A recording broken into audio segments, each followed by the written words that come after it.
कोई ड्रामा नहीं, कोई नाटक नहीं, कोई नाच गाना नहीं। आत्मचिंतन में ताली का जरूरत है। सभी प्रेमियों के चरणों में नमस्कार। सभी बैठ जाएं।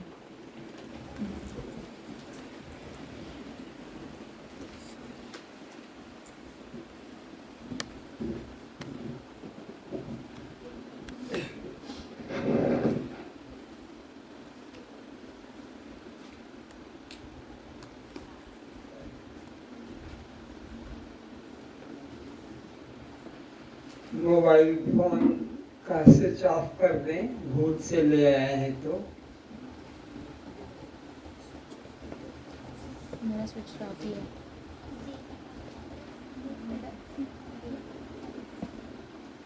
आपको फोन था।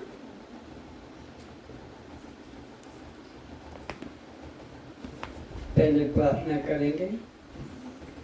अपने इष्ट देव को, अपने गुरुदेव को हाथ जोड़ते हुए। गुरुर्ब्रह्मा गुरुर्विष्णु गुरुर्देवो महेश्वरः गुरु साक्षात् परम ब्रह्म तस्मै श्री गुरुवे नमः।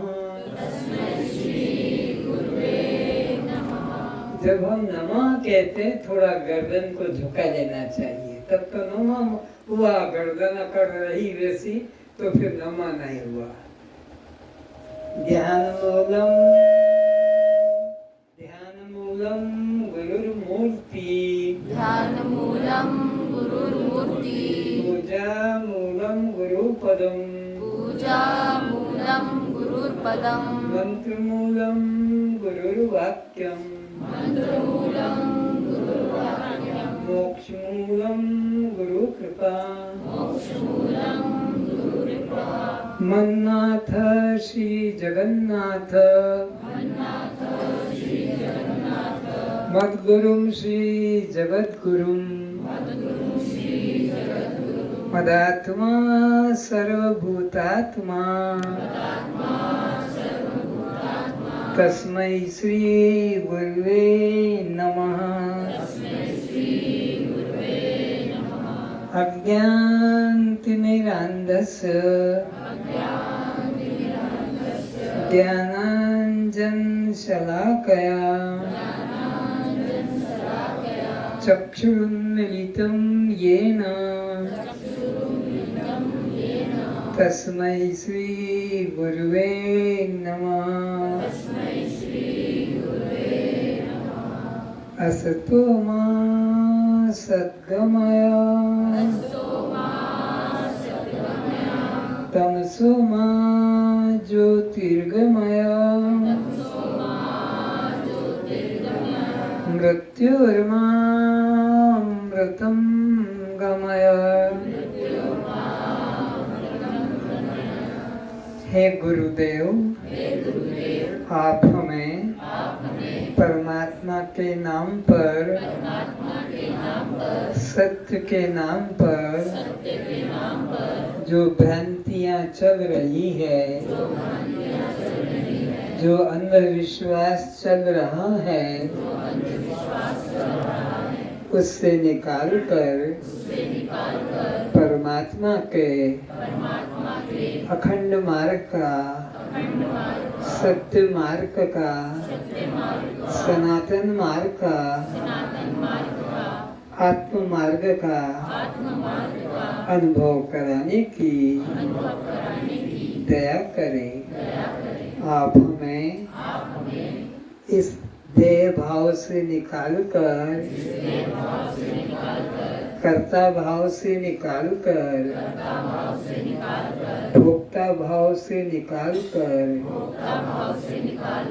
जीव भाव से निकालकर सच्चिदानंद परमात्मा का, अखंड परमात्मा का, आत्मस्वरूप परमात्मा का अनुभव कराने की कृपा करें। ओम शांति शांति शांति।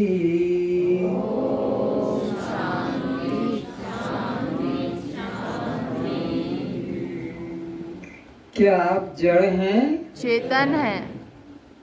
क्या आप दृश्य हैं? दृष्टा है। क्या आप अनात्मा हैं? आत्मा है। क्या आप शव हैं? शिव है। क्या आप पर प्रकाश हैं? स्वयं प्रकाश है। आप बद्ध हैं? मुक्त है। आप कर्ता भोक्ता हैं? दृष्टा साक्षी। दृष्टा साक्षी आत्मा है। तो ये जन्म मरण किसको होता है? शरीर को। तो ये भूख प्यास किसको लगती है? प्राण को। ये सुख दुख किसको भोगना पड़ता है? मन को। ये बंध मोक्ष में कौन भटकता है? जीव। कस्त्वम। दृष्टा साक्षी आत्मा हम। सभी लोग अपने मंगल नेत्रों को खोले। पुनः सभी के चरणों में मेरा नमस्कार।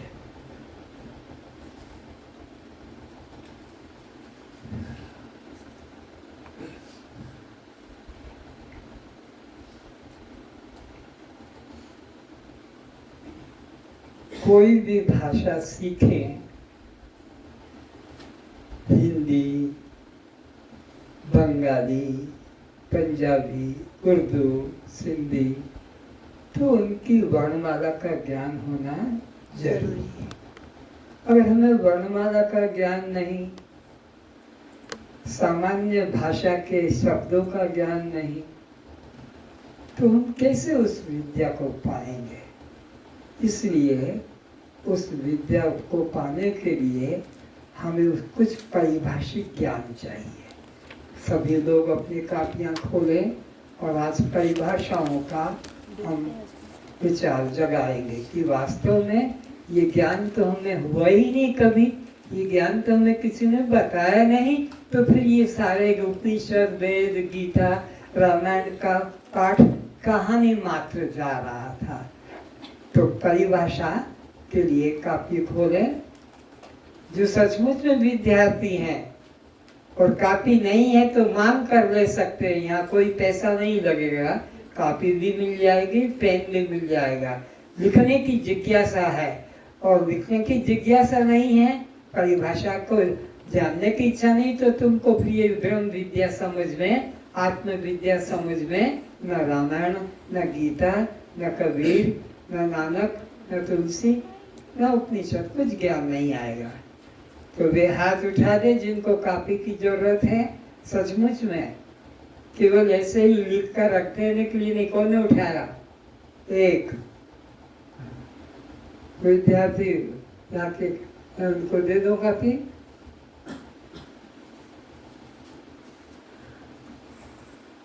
लिखो परिभाषा में विवेक,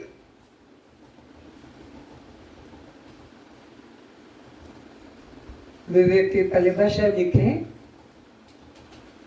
दो मिली वस्तुओं को पृथक पृथक जान लेना।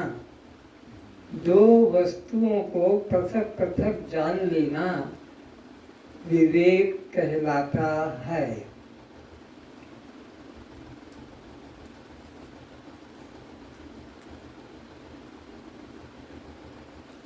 अब दो दो वस्तु के नाम मैं लिखाता हूं आपको। जड़, चेतन। अब ये दो मिली वस्तु हैं, इनका हमें विवेक करना है कि हम किसको तो जड़ की संज्ञा दें और किसको हम चेतन की। तो पहले जड़ की लिखो। जो अपने को भी न जाने, जो अपने को भी न जाने और दूसरों को भी न जाने और दूसरों को भी न जाने, जो अपने को भी न जाने और दूसरों को भी न जाने, उसे जड़ कहते हैं। जैसे शरीर, जैसे मकान, जैसे साइकिल, जैसे तुम्हारी खुद की पेन, कापी, बस इतने काफी, बाकी बहुत है, सारा संसार उसी में आता है। तो जड़ की परिभाषा हो गई। बोलो बोलो भाई। हो गई, नहीं हुई? हो गई। और चेतन की लिखो। जो सबको जानता है,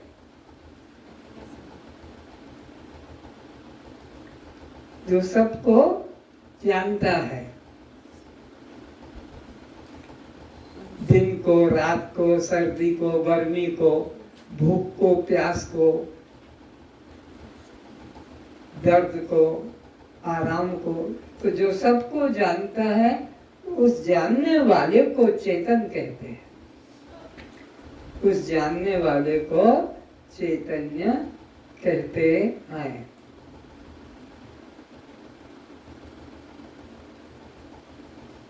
उस जानने वाले को चैतन्य कहते हैं। अब लिखो, दृश्य और दृष्टा। तो पहली दो बात स्पष्ट हो गई, जड़ और हो गई ना स्पष्ट। हम चेतन किसको कहेंगे? जो सबको। फॉर एग्जाम्पल, जैसे मैं क्या हूँ? दिन को, रात को, सूर्य को, चांद को, भूख को, प्यास को, मैं सबको जानता हूँ, पर ये सब मिलकर भी मुझे नहीं जानते। अब लिखो, दृश्य और दृष्टा। दृश्य की परिभाषा लिखो, जो केवल दिखाई पड़ता है, जो केवल दिखाई पड़ता है, जो केवल दिखाई तो पड़ता है किंतु किसी को देख नहीं सकता, किंतु किसी को देख नहीं सकता, किंतु किसी को देख नहीं सकता, उसे दृश्य कहते हैं।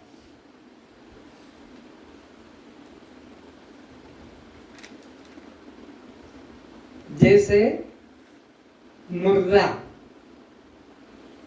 है ना, डेड बॉडी, शव। तो जैसे मुर्दा, जैसे तुम्हारी गाड़ी, तुम्हारी मोटरसाइकिल,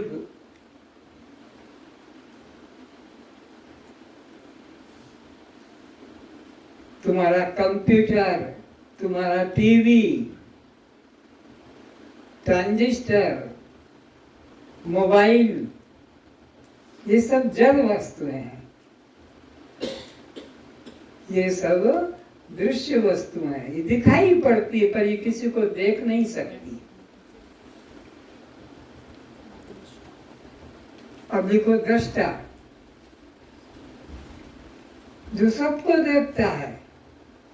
दृष्टा, जो सबको देखता है किंतु किसी को दिखाई नहीं पड़ता है। जो सबको देखता है किंतु किसी को दिखाई नहीं पड़ता है।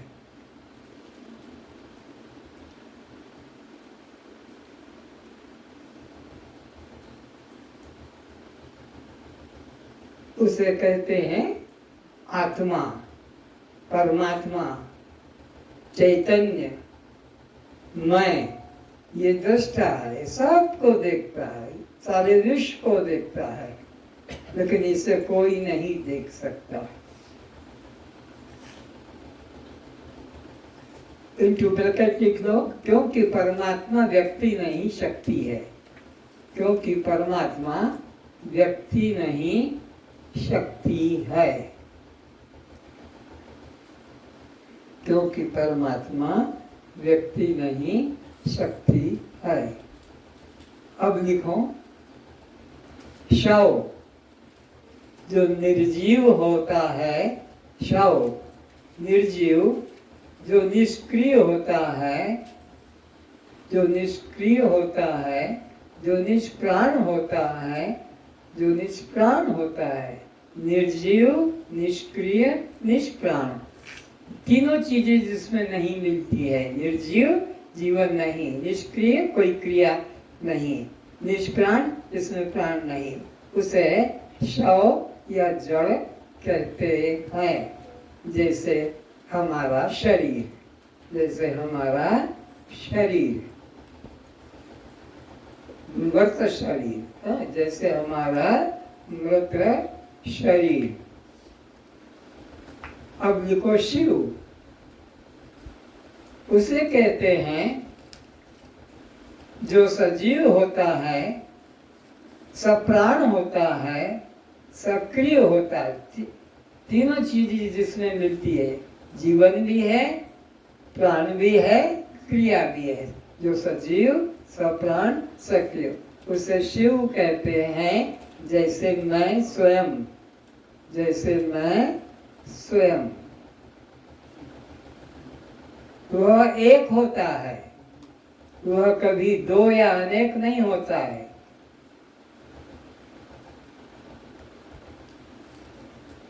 अब लिखो, लिखते जा रहे हो भाई बहनों? लिखाई में आ रहा है कि नहीं लिख पाते हो? और धीरे बोलूं और रिपीट करूं कि 3 बार में हो जाता है? हो जाता है। हाँ, तो अब लिखो, आत्मा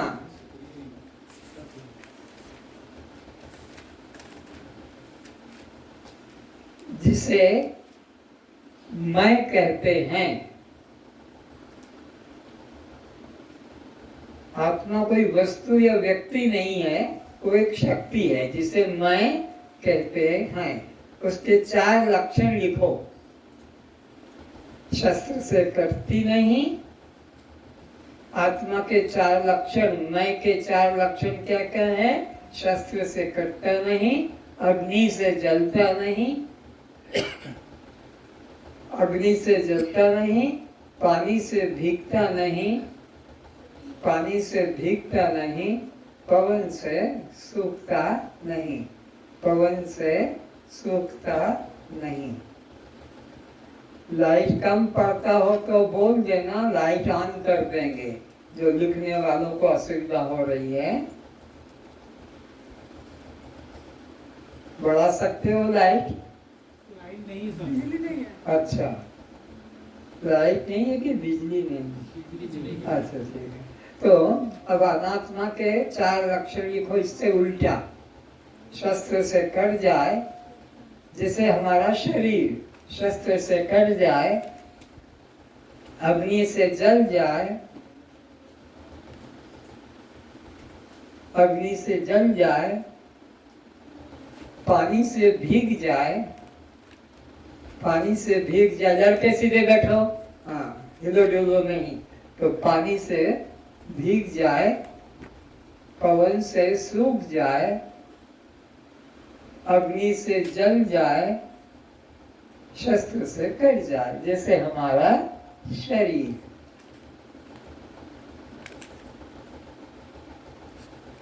जैसे पशुओं का शरीर, पक्षियों का शरीर,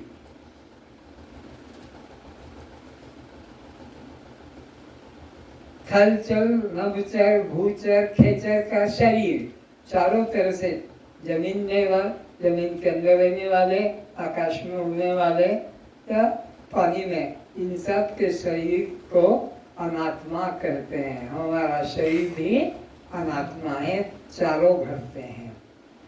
अब आगे लिखेंगे,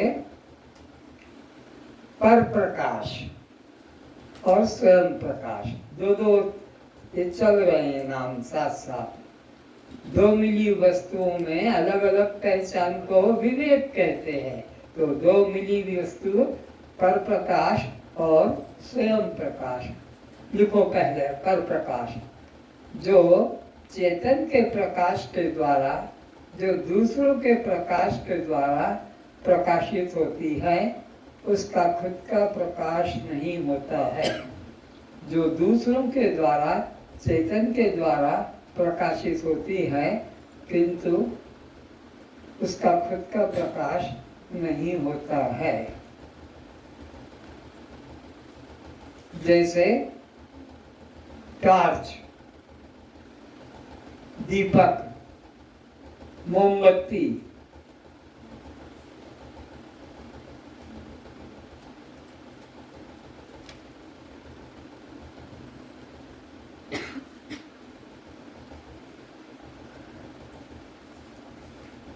और गहरी बात देखो, चंद्रमा, ये भी पर प्रकाश है, इसका खुद का प्रकाश नहीं है।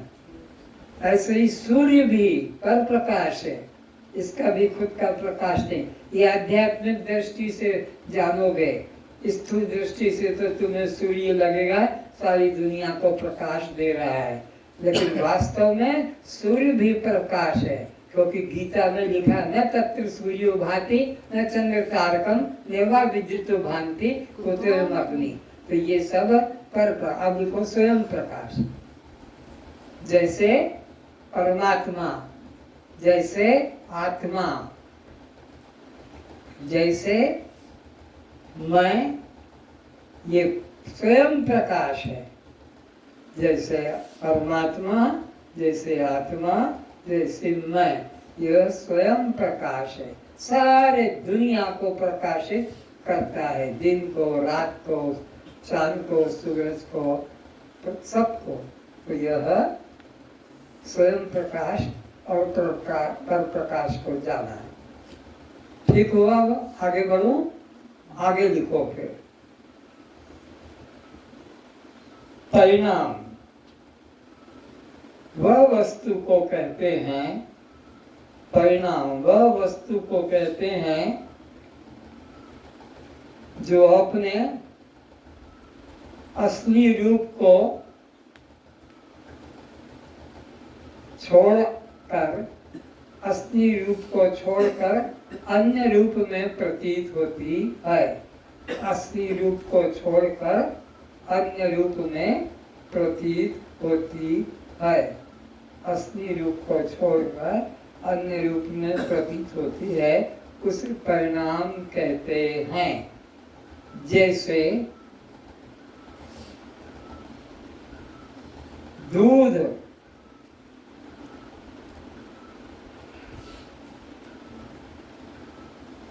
दही, तो दूध का परिणाम क्या बन गया? बोलो। बस, तो अब ये अपने वापिस दूध को प्राप्त नहीं कर सकेगी, लिखो। फिर वह अपने असली रूप को प्राप्त नहीं कर सकती। परिणाम किसे कहते हैं? वह वस्तु जो अपने असली रूप को खोकर अन्य रूप में प्रतीत होती है, बदल जाती है और पुनः अपने उसी रूप को प्राप्त नहीं कर पाती है, और पुनः अपने उसी असली रूप को प्राप्त नहीं कर पाती है। जैसे दूध से दही बन गया, कि मक्खन बन गया, कि घी बन गया, अब वापिस कभी दूध।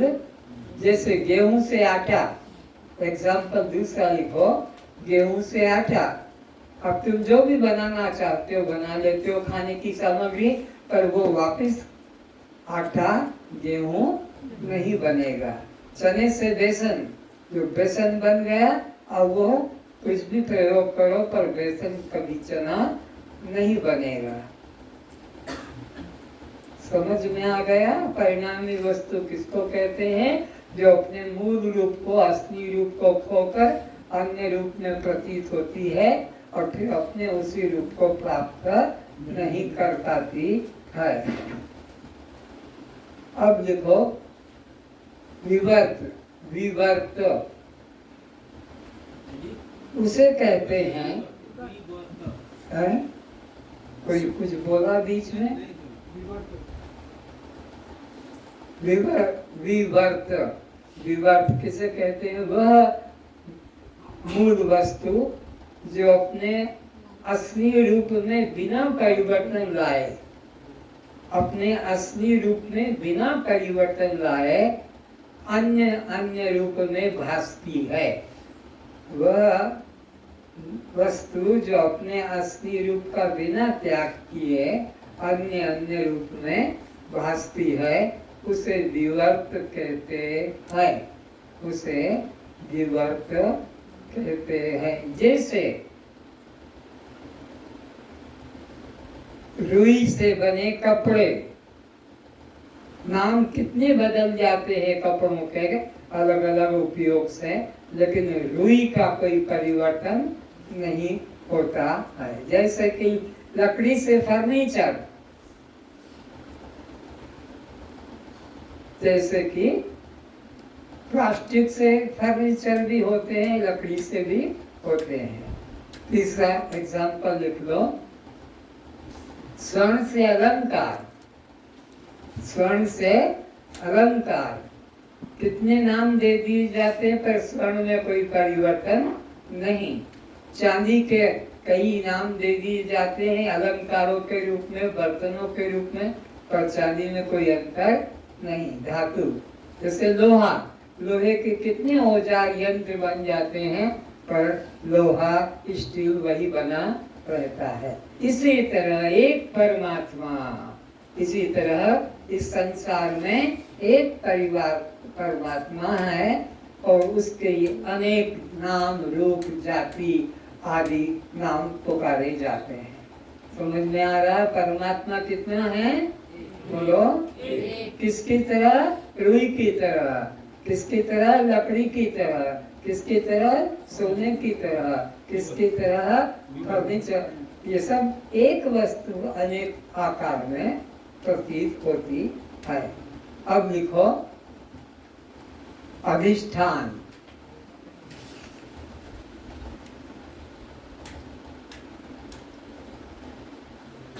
वह मूल वस्तु जो अज्ञान के कारण, वह मूल वस्तु जो अज्ञान के कारण अन्य रूप में भाषित होती है, अन्य रूप में भाषित होती है। जैसे मंद अंधकार में पड़ी रस्सी सर्प रूप में प्रतीत होती है। जैसे मंद अंधकार में पड़ी रस्सी सर्प रूप में प्रतीत होती है, उसे अधिष्ठान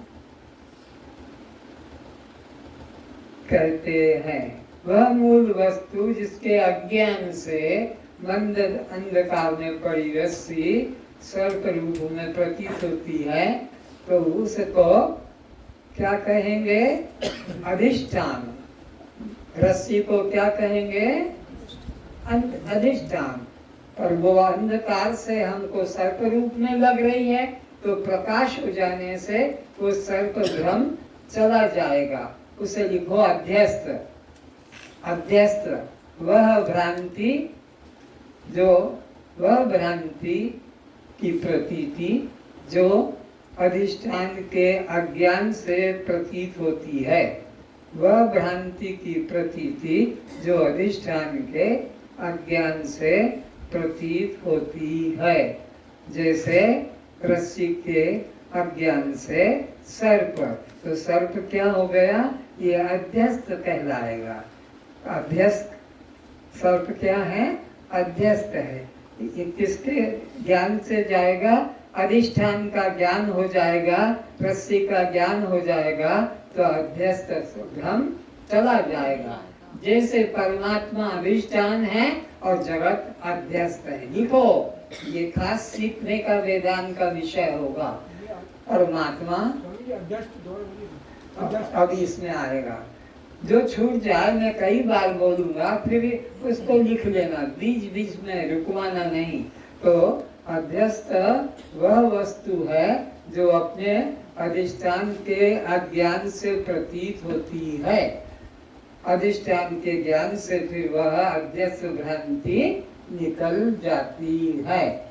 जैसे रस्सी के अंदर सर्प की प्रतीति, तो रस्सी है अधिष्ठान और सर्प है अध्यस्त। पर वो अध्यस्त कब तक है? जब तक रस्सी का ज्ञान, रस्सी का ज्ञान होते ही सर्प भ्रम मन से चला जाता। इसी तरह परमात्मा इस सारे जगत का अधिष्ठान है परमात्मा, और ये जगत उसमें कैसा लग रहा है? जैसे रस्सी में सांप, अंधकार अज्ञान के कारण वह परमात्मा हमें जगत रूप में प्रतीत होता है, जबकि परमात्मा जगत रूप में नहीं, परमात्मा अज्ञान से जगत रूप में प्रतीत होता है। नहीं तो एक परमात्मा के अलावा अन्य किंचित भी नहीं है।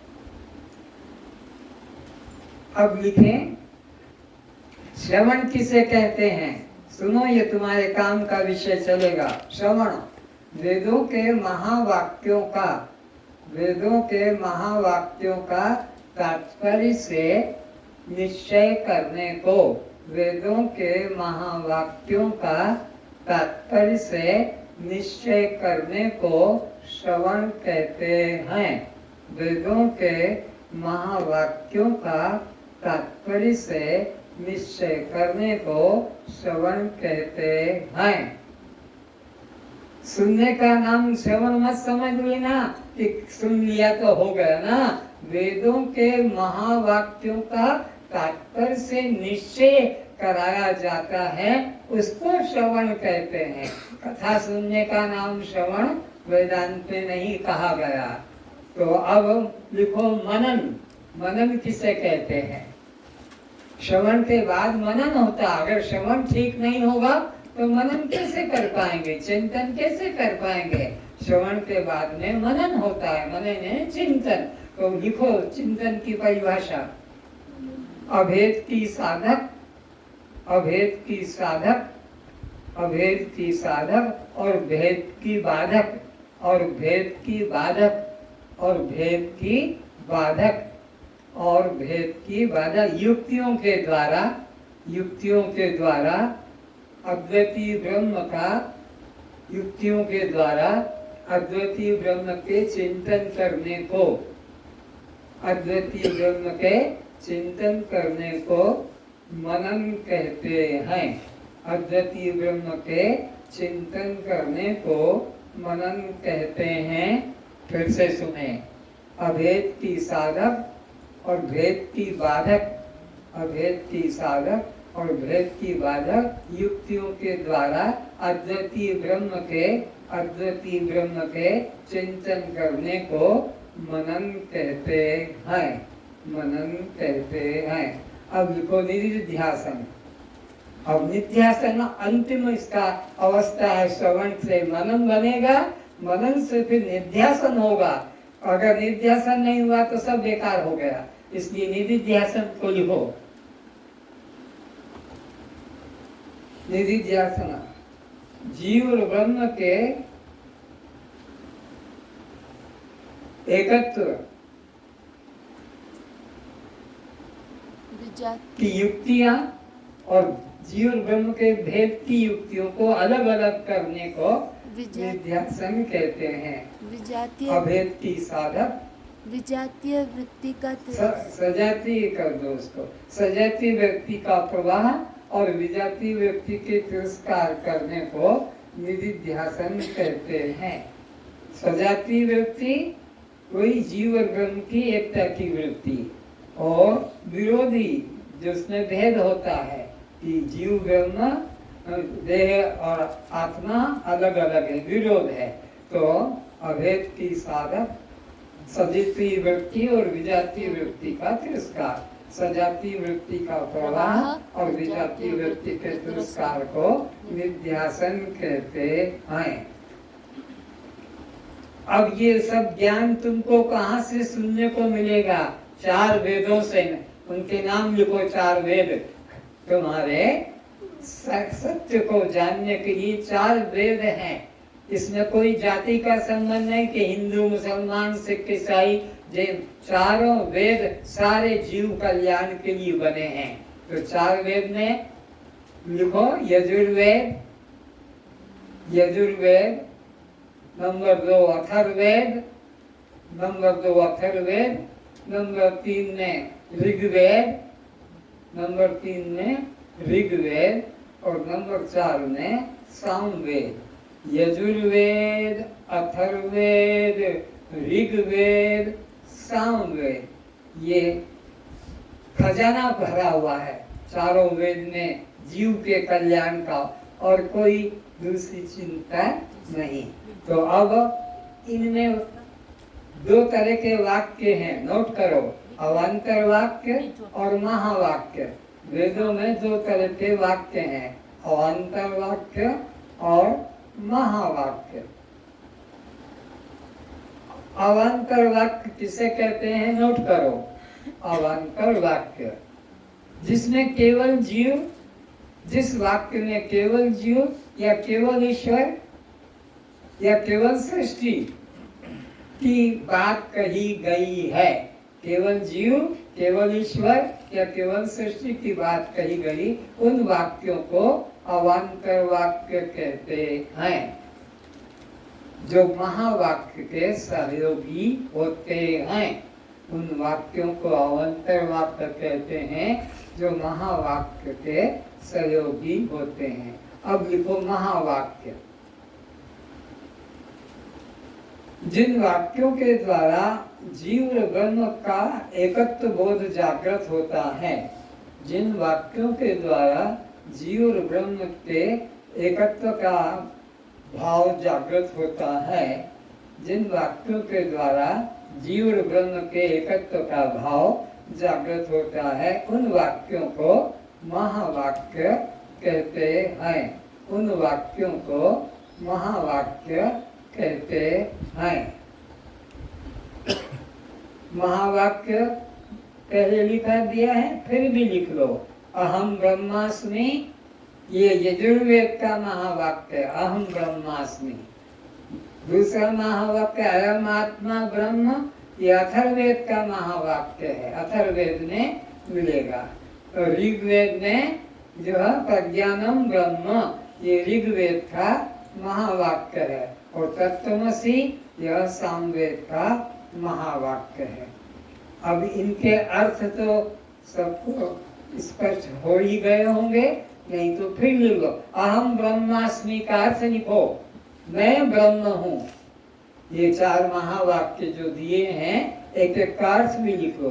अहम ब्रह्मास्मि अर्थात मैं ब्रह्म हूँ, मैं ब्रह्म हूँ। दूसरा अथर्ववेद का आपको दिया था, अयम आत्मा ब्रह्म, उसका अर्थ लिखो, यह साक्षी आत्मा ब्रह्म है, यह देह में स्थित साक्षी आत्मा ब्रह्म है।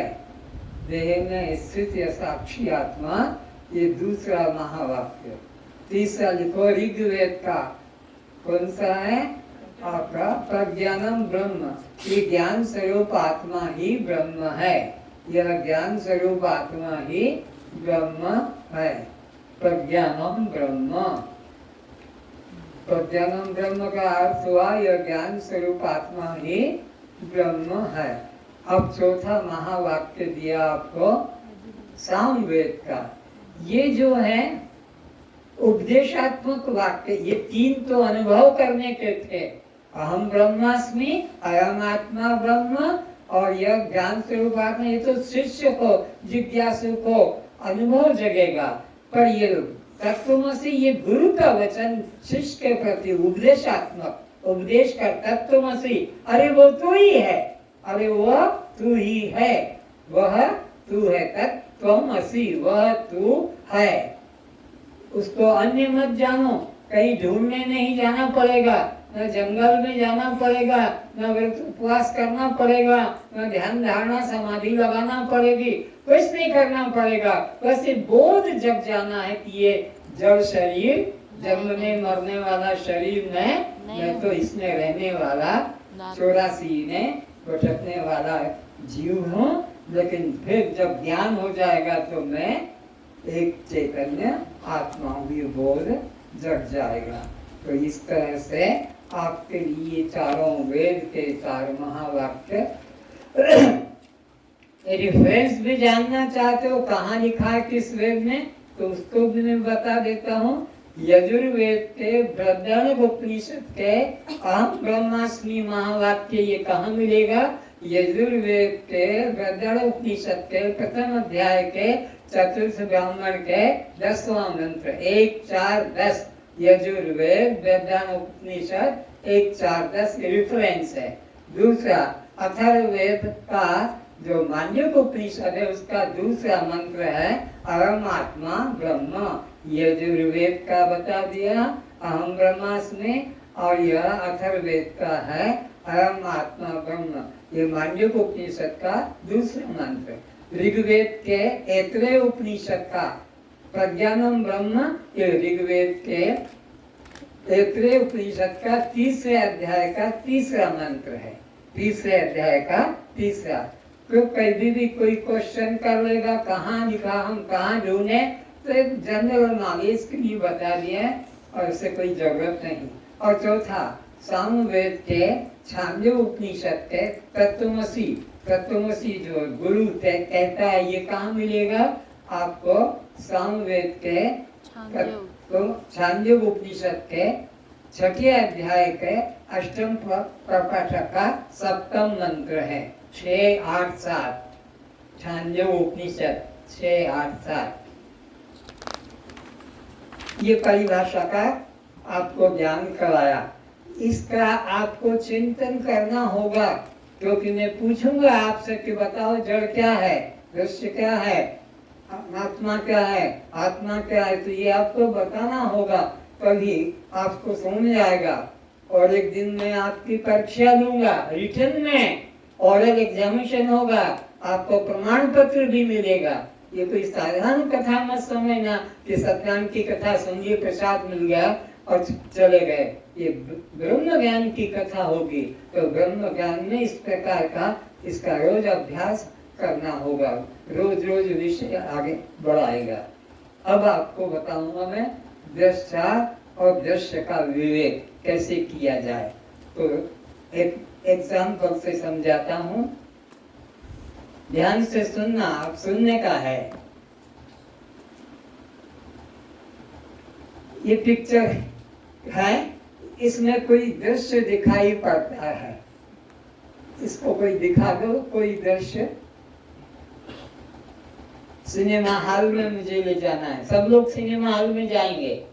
अभी का जो विषय समझना है सिनेमा हॉल से, तो सिनेमा हॉल के अंदर आप देखेंगे कि उसमें कुछ तो दृश्य है, कोई तो है, कृष्ण है, राम है, हनुमान है, बोलो समझ में आ गया ना? दृश्य वो जो दिखाई पड़ता है, बोलो। तुम सुनोगे, तुम पहले नहीं बोलोगे, विद्यार्थियों तुम मास्टर बन गए हो। तो इस तरह से सिनेमा हॉल में ये दिखाई पड़ रहा, तो हनुमान क्या कहलाएंगे? बोलो, दृश्य दिखाई पड़ेंगे। और तुम कौन कहलाओगे? इसको दृष्टा। तो तुम यहाँ क्या देख रहे हो कि यह दृश्य है और हम इसके दृष्टा हैं। अब इसके पिक्चर हॉल के अंदर क्या देखते हो कि एक थर्ड क्लास है, एक सेकंड क्लास है, एक फर्स्ट क्लास है, एक बैल्कनी है और एक ऑपरेटर रूम है। तो ये पिक्चर तो दृश्य रहेगा, समझ में आया? लेकिन जो नीचे बैठे हैं तीसरे श्रेणी के, वो अपने को क्या मानेंगे? दृष्टा। क्या मानेंगे? और हनुमान को, पिक्चर को क्या जानेंगे?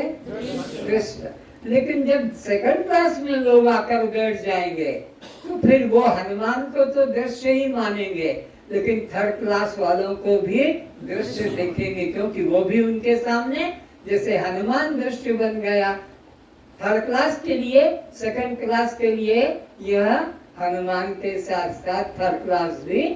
अब उसके पीछे एक क्लास और है, वो फर्स्ट क्लास है। वहां से जब देखेंगे तो हनुमान तो दृश्य ही रहेगा, लेकिन थर्ड क्लास भी दृश्य बन गई उसके लिए और सेकंड क्लास भी उसके लिए दृश्य बन गया। तो अब वो व्यक्ति अपने को क्या मानता है? फर्स्ट क्लास वाला दृश्य मानता है, और सेकंड क्लास वाले को, थर्ड क्लास वाले को, हनुमान को, तीनों को क्या जानता है? दृश्य। अब इसके पीछे एक बैल्कनी क्लास और होती है, उसमें लोग जाकर बैठते हैं, तो वो वहां से देख रहे हैं, तो हनुमान तो वही दृश्य की श्रेणी में है, लेकिन साथ साथ वो third class, second class, first class, ये चारों उसके लिए क्या बन गए? हनुमान भी बन गया, थर्ड क्लास भी दृश्य बन गया, सेकंड क्लास भी दृश्य बन गया और वह फर्स्ट क्लास भी दृश्य हो गया। उसके पीछे जो एक क्लास और है उसको कहते हैं बैल्कनी। तो बैल्कनी का व्यक्ति वहां से जब देखता है तो वो किस किस को दृश्य देखता है? हनुमान को, थर्ड क्लास को, सेकंड को, फर्स्ट को, बैल्कनी को, पांचों को दृश्य देखता है और अपने को क्या जानता है वो व्यक्ति? बैल्कनी वाला, सबसे पीछे। ठीक है, इतना समझ में आ गया ना? दृश्य दृष्टा का अंतर। अब ऊपर चलते हैं सीढ़ियों के माध्यम से ऑपरेटर के रूम में। और वहां से देखते हैं तो ये पिक्चर तो वैसा का वैसा ही हनुमान का दृश्य दिखेगा, साथ साथ third class, second class, first class, balcony, और वहां से सभी दृश्य ऑपरेटर जो फिल्म दिखाता है, ऑपरेटर वो दृष्टा है। वो क्या है? अभी तक कौन कौन दृष्टा बने थे? थर्ड क्लास वाला दृष्टा बना था कब तक? जब तक सेकंड क्लास में कोई आया। सेकंड क्लास वाला दृष्टा कब तक था? जब तक फर्स्ट क्लास में कोई।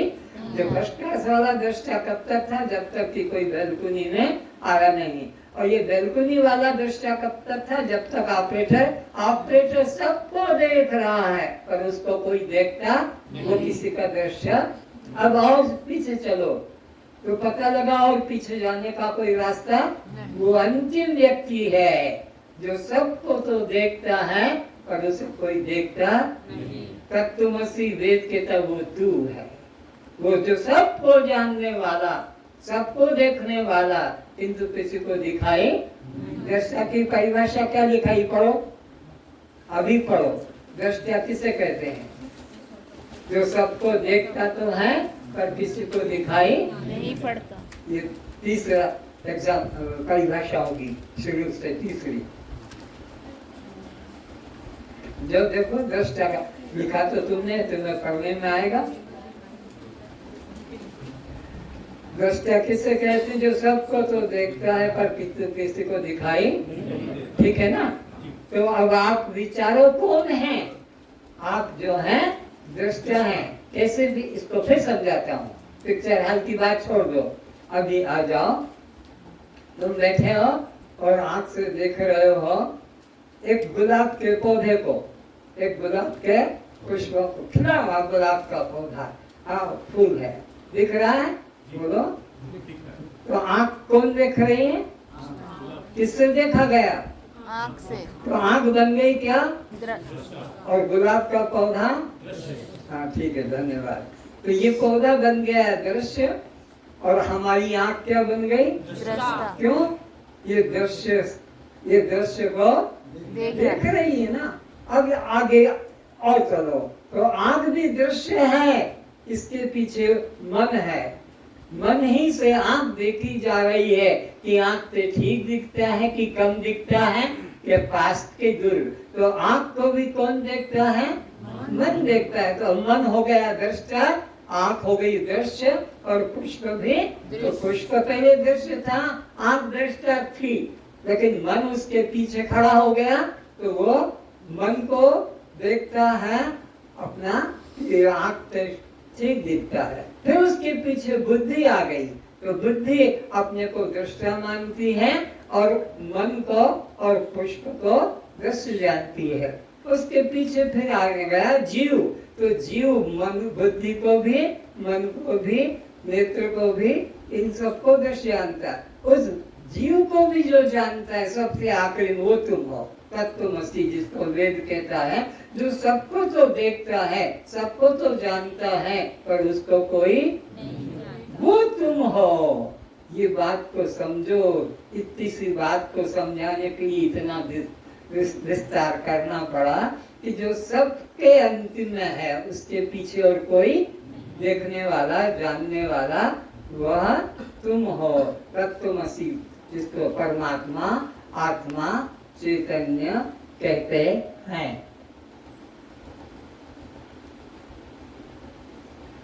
तो प्रतिदिन आपके द्वारा 2 हत्याएं कौन कौन सी हो रही हैं? प्रतिदिन आपसे 2 हत्याएं सुबह से संध्या तक, आत्महत्या और दूसरी ब्रह्म हत्या। कोई बचा हुआ नहीं है, सब बड़े से बड़े किसी गुरु के चेला क्यों न हो, जगत गुरु के भी, लेकिन अगर वो अपने को देह मानते हैं तो वो आत्महत्यारे हैं, और वो परमात्मा को किसी मंदिर, तीर्थ या ध्यान समाधि में आंख बंद करके देखते हैं तो ये ब्रह्म हत्यारे हैं। जबकि वेद कहता है वो तू खुद है, वो तुझसे अन्य भिन्न मत करो। सबसे नजदीक अगर कोई है तो केवल तुम हो। सबसे नजदीक अगर कोई है दुनिया में, सबसे नजदीक, तो वो केवल परमात्मा है। सब दूर से दूर दुनिया में कोई है दूर से दूर दुनिया में कोई है तो तुम्हारा शरीर है। क्या देखो, बड़ी गूढ़ बातें हैं। दूर से दूर अगर कोई है तो वह तुम्हारा शरीर है, जो यहाँ बैठा तुम्हें लग रहा है, ये दूर से दूर है। और पास से पास अगर कोई है तो वो परमात्मा है, जो तुम्हें मंदिर में लग रहा है, जो तीर्थ में। देखो ये पीछे जो बैठे थे ना, बड़ी बड़ी दाढ़ी लेके उठ के चल दिए हैं, तो ये बलून ने क्या इसे खेल समझा है? कौन है वहां पर देखने वाला? वो बाहर क्या घूम रहे हैं? देखो, चेक करो, नहीं तो अंदर क्यों नहीं आ रहे हैं? और वैसे मन में आया तो अंदर बैठ गए, उठ गए, क्या समझ में आएगा? एक ही विषय कोई के पेन को समझना होता है। यहाँ लिख भी नहीं पाए और उठकर चल दिए, तो बोलो अब वो अंदर नहीं आएंगे, उनको बाहर रहना है, घूमे कमरे में रहे। तो विचार करेंगे कि जो सबसे पास से पास अगर है तो कौन है? वो परमात्मा है। उस तुमसे परमात्मा के बीच में किंचित भी दूरी नहीं, पास से पास है, लेकिन लोगों ने उसको दूर से दूर मान रखा है। और जो शरीर दूर से दूर है उसको तुमने पास से पास मैं करके जान लिया। कितनी उल्टी बुद्धि हो गई हो। जो खुद था उसको दूर से दूर मान लिया, और जो अपने से दूर था देर, उसको मैं करके जान लिया। यही आत्महत्या, ब्रह्म हत्या का लक्षण है। तो अब विचार करेंगे, इधर देखो, ये जो खड़े हैं देवी जी, हमारे शरीर में इनको अधम शरीर कहा। सब जितने बैठे हैं शरीर दृष्टि से सब क्या है? बोलो, अधम। अधम का मतलब नीच से नीच, निकृष्ट से निकृष्ट, गंदे से गंदा। और दुनिया में कोई इतना गंदा नहीं होगा जितना कि तुम्हारे शरीर का। ये तो एग्जाम्पल दिया है, बाकी तुम अपने शरीर पर विचारो। ये दुनिया में इससे ज्यादा कोई गंदा नहीं। गांव में एक होता है स्वीपर,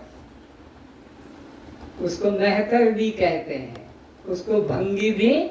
वो गांव के घर घर की पहले के जमाने में, जब ये तुम्हारे लेट्रिन बाथरूम अटैच नहीं बने थे, तो वो लोग अपना घर घर के अंदर से, गांव से उठाकर और किसी किसान के खेत में डालता था। किसान लोग पैसा देते थे कि इस सप्ताह गांव की जितनी टट्टी यहाँ है हमारे खेत में डालना, तुमको इतना रुपया देंगे। क्योंकि वो टट्टी के द्वारा तुम्हारा गेहूं, चना, मटर जो भी बहुत ज्यादा क्वांटिटी में पैदा होता, खाद बनता। इससे दुनिया में और उच्च कोटि का खाद नहीं है। और तो सब आर्टिफिशियल खाद, केमिकल खाद बनते हैं, जो शरीर को रोग का कारण, ये बीमारियों का कारण जो अभी घर घर में फैला है। आज से 100 साल पहले तुम्हारे को ये कैंसर, ये किडनी, ये लीवर, ये रोग दिखाई नहीं पड़ते थे। क्यों? कि प्रकृति का हाथ था, प्रकृति उनका खाद खेतों से मिलता था। तो इस तरह से ये आपको विचार करना है। तो अब वो भंगी 4 घंटे काम करके सारे नगर की मल को फेंक देता था और नहा धोकर अपना समाज में आ जाता था। सब लोग उसके संग ताश पत्ते खेलना, कैरम खेलना और कई प्रकार के पढ़ाई लिखाई सब करता था। ये सब उसकी आदत थी। तो वो भंगी, वो मेहतर, वो कितने घंटे काम करता था? 4 घंटे। सारे गांव का मल फेंक देता था। पर ये ऐसा भंगी, ये ऐसा मेहतर, ये ऐसा है कि 24 घंटे डब्बा साथ में लाता है। लेकर आना।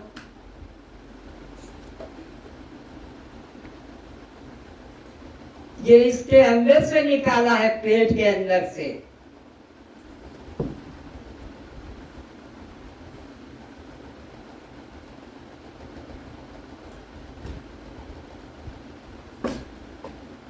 वो मेहतर, वो भंगी गांव का हाड़ी भाड़ी, वो तो 4 घंटे 2 घंटे काम करके दिन भर अपना मस्त रहता था। फिर रात को भी अपने घर में खाना पीना, पिक्चर देखना, जो कुछ करना था, सिनेमा सब करता था। लेकिन ये ऐसा हाड़ी, ऐसा भंगी, ऐसा नीच, ऐसा अधम, ऐसा, इसको देखो कैसा कैसा इसने अपने अंदर रखा है। जो जो खाया है अंदर मुंह में से रखा है। दूसरा क्या खाया है, बोलो ना, केला। देखते नहीं हो? हाँ। और क्या खाया है, और क्या खाया है, बोलो, और क्या निकाला है, बोलो, ये क्या है, रसगुल्ला, पेड़ा बर्फी, गुलाब जामुन, ये किसका परिणाम है? ये जो तुमने भात खाया था उसका परिणाम बना, ये जो तुमने फल खाए उसका परिणाम बना, ये जो तुमने केला खाया उसका परिणाम बना, और ये जो तुमने खाया तरबूज, खाया कि नहीं खाया? तो तरबूज का क्या बनेगा फिर? अंत में क्या बनेगा?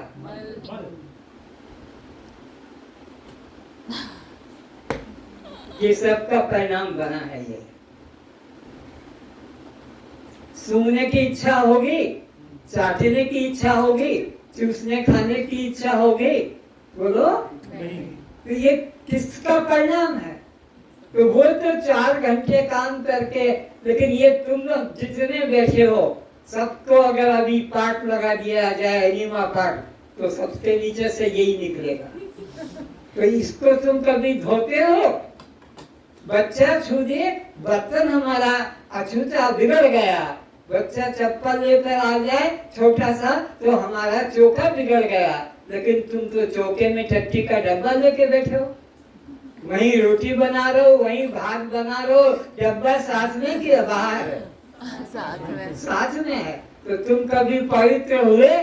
शरीर की दृष्टि से तुम कभी उस गांव के सफाई करने वाले को तो तुमने नीच जात का कह दिया, इस गांव के नीच जात का आदमी है। क्यों? कि इसके अंदर गंदी गांव की सबकी चट्टी उठाता है। पर तुम तो अपनी चट्टी का डब्बा साथ लेकर ऑफिस में, दुकान में, ट्रेन में, घर में, अपना किचन में, और ये साथ, ये अलग कभी कोई कर सकता है? बोलो, ये आखिरी वाला नीचे वाला साथ रहता है। अगर वो ना होता तो तुम्हारे पेंट, तुम्हारी साड़ी पिचिर पिचिर होकर सब पिचकारी लग लग के तुम्हारे क्या होता?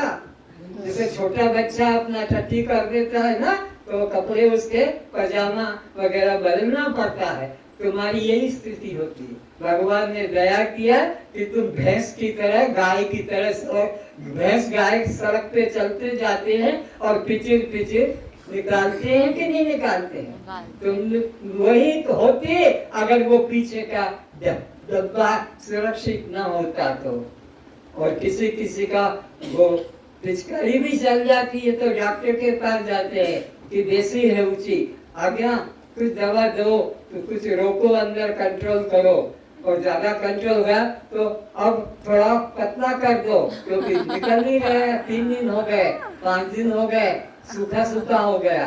तो विचार करो कि शरीर दृष्टि से तुम कोई पवित्र नहीं, बोलो नहीं, तो शरीर सबसे गंदा। दूसरा, रामायण के शब्दों में, क्षिति जल पावक गगन समीरा पंच रचित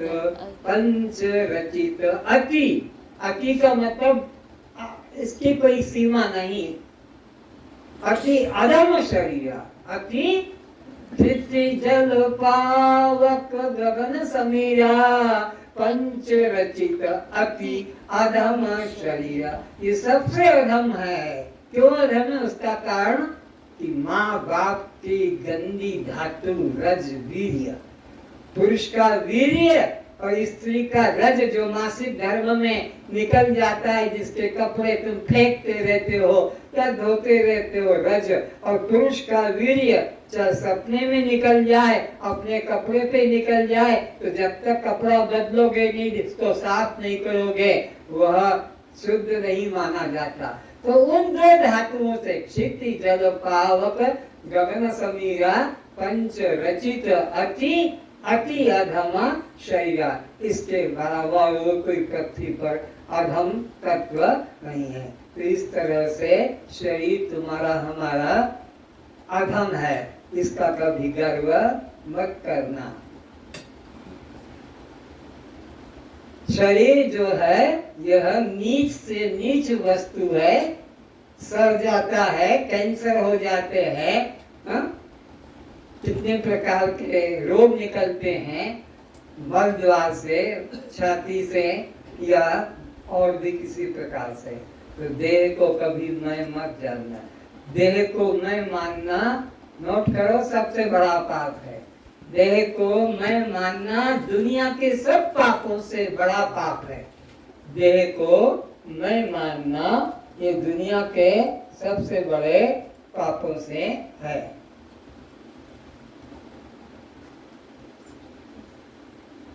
देह को मैं मानना ये सबसे बड़ा पाप है।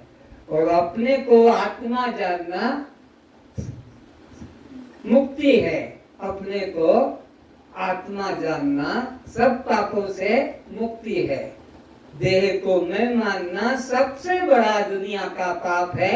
गुरु हत्या, पिता की हत्या, माता की हत्या, पति की हत्या, पत्नी की हत्या, पुत्र की हत्या, गाय घोड़े गधे की, इन सब हत्याओं से सबसे बड़ा पाप है देह को मैं मानना। ये कितना बड़ा पाप है। मैं देह हूँ ये मानना, और मैं आत्मा हूँ, मैं दृष्टा हूँ। इससे बड़ा दुनिया में कोई योग नहीं, यज्ञ नहीं, तप नहीं, जप नहीं, ध्यान नहीं, पूजा पाठ नहीं, कि दान नहीं, ये सबसे बड़ा है। और समझे, एक बार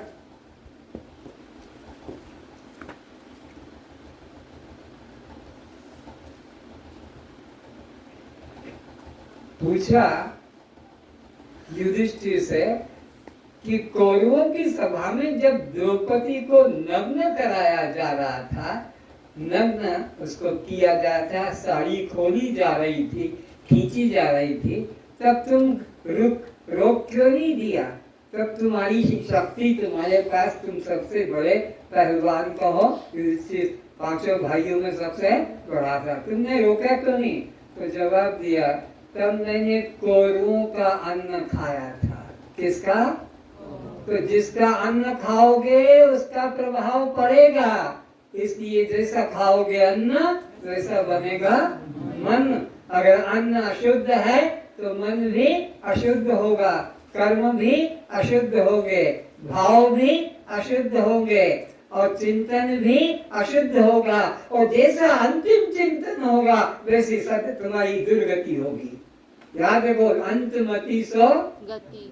जैसा तुम्हारा अन्न होगा वैसा तुम्हारा मन बनेगा, जैसा मन बनेगा वैसा तुम्हारे कर्म बनेंगे, जैसे कर्म बनेगा वैसे भाव बनेंगे, जैसे भाव बनेगा वैसे तुम्हारी चिंतन स्थिति बनेगी, और जैसी अंतिम चिंतन स्थिति होगी वैसा ही तुम्हारी दुर्गति दुर्मति होगी। वैसा ही अगला जन्म सद्गति भी विचार करोगे तो सद्गति से, सद्विचार से आपका सद्गति है, और अशुद्ध आहार से जो विचार होगा तो फिर वह दुर्गति को ले जाएगा।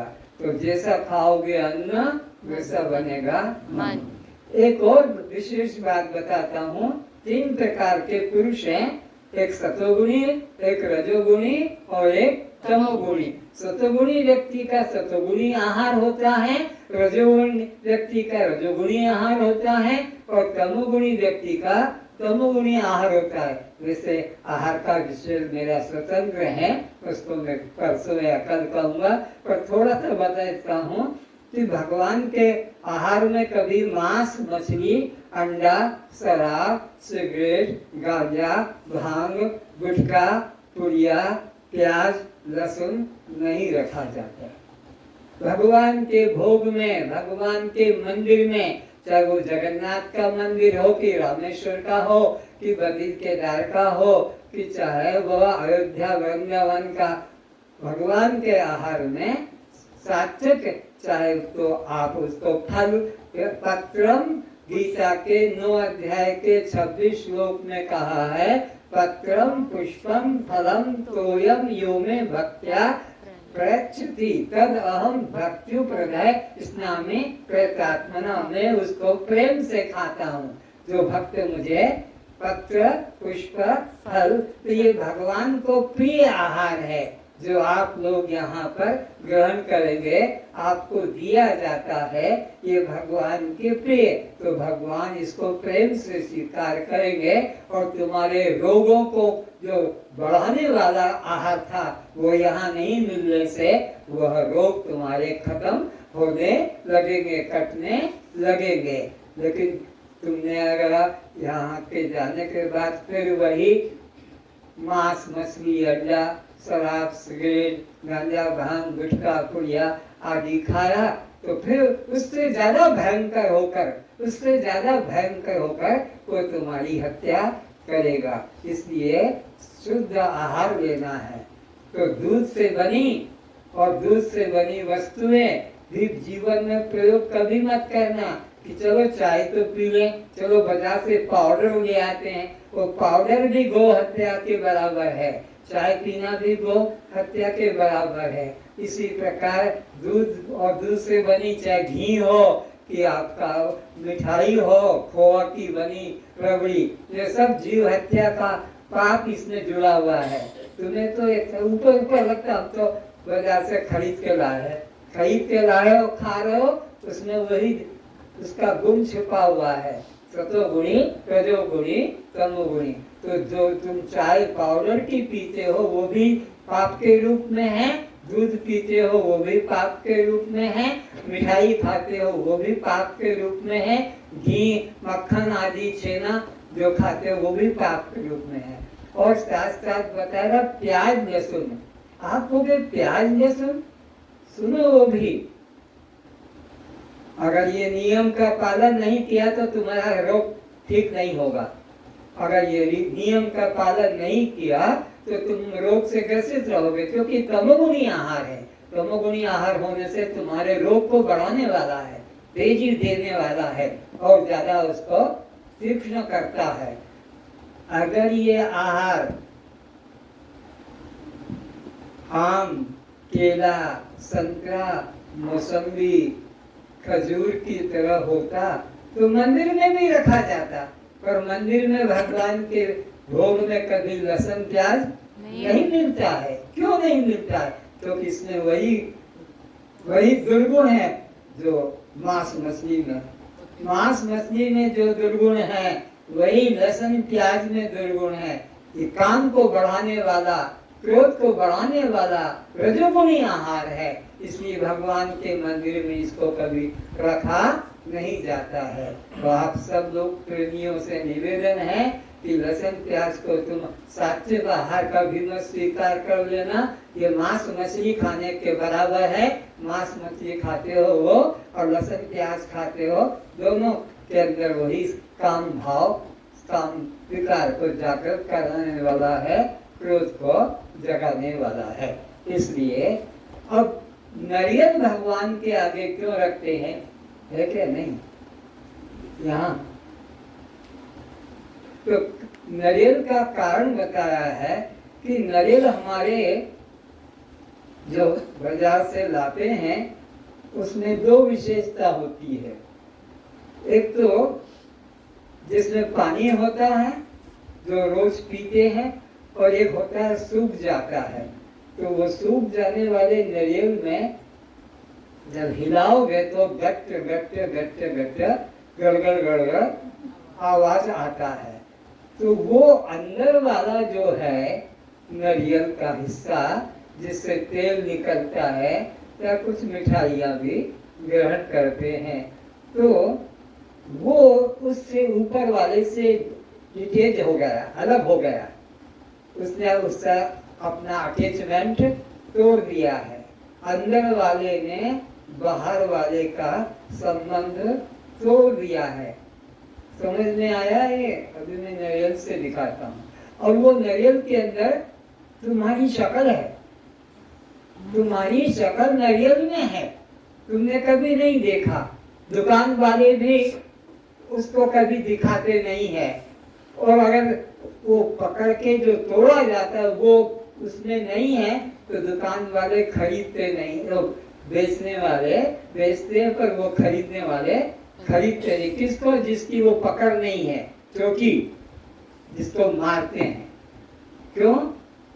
उसके अंदर तुम्हारा रूप छिपा हुआ है।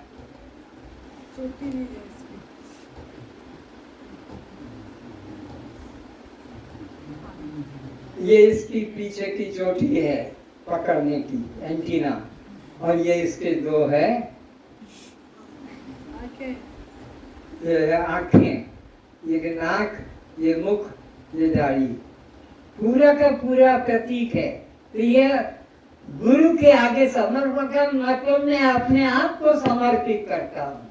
ये पूरा शरीर जैसे नारियल को तोड़ देते हैं और रख देते हैं, ये जैसे अलग अलग है, अंदर वाला और बाहर वाला।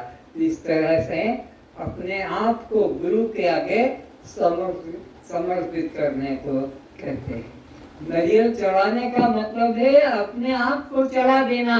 अब मेरा इसमें कोई अहंकार, अपना नाम का, रूप का, जाति का, संबंध का कोई गर्व नहीं रहा। मैं बिल्कुल इससे अलग हो गया हूँ। ये उसका नारियल का प्रतीक हुआ। अब युधिष्ठिर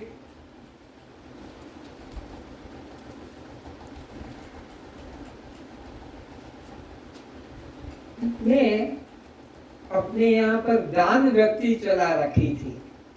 जो आओ ले जाओ, जो आओ ले जाओ। दिन भर वो दान व्यक्ति चलती रहती थी। संध्या हो गई, रात्रि का समय आ गया तो एक ब्राह्मण रह गया था। बोले तो कल आ जाना, मैं कल तुझे दे दूंगा जितना चाहिए, जो चाहिए। ये सुनते ही उनके भाई भीम खड़े होकर और जोर से शंख बजा दिया और नाचने लगे और खुशियां मनाई। तो पूछा युधिष्ठिर ने, क्यों रे भाई, क्या ऐसी बात आ गई जो तू इतना जोर से नाच रहा है, हंस रहा है? बोले मुझे खुशी इस बात की कि मेरे भाई ने मृत्यु को जीत लिया है। युधिष्ठिर ने क्या कहा कि कल तुझे जो आएगा दान दूंगा कल। तो इसका मतलब है कि कल ये जिंदा अपने को मानता है, यानी इसने मौत को वश में, कल तक इसको मौत नहीं आएगी। ओ वापिस बोला है, आ जा भैया, तेरे को जो चाहिए ले जा, क्योंकि कल का मृत्यु का किसी को भरोसा नहीं है। मृत्यु किस श्वास में आती है और किस श्वास में ले जाती है, कोई के पास नहीं इसका प्रमाण पत्र। कोई पंडित, कोई गुरु खुद अपना नहीं बता सकता तो दूसरे का क्या। किंतु सब ठगते हैं पंडित लोग, ये यज्ञ कर देना, ये दान कर देना, ये तप कर देना, इससे तुम्हारा ये जो भी है कुसंस्कार कहो कि रोग कहो कि पाप कहो, दुख चला जाएगा। लेकिन याद रखो मृत्यु हर श्वास में है। मृत्यु को हर श्वास में देखो तो वो व्यक्ति पाप कर्म करने से डरेगा। जो सोचेगा मरेंगे बुढ़ापे में, अभी तो खाओ पियो और मौज उड़ाओ, कल को किसने देखा है। इस तरह अपने को उससे निकालता है।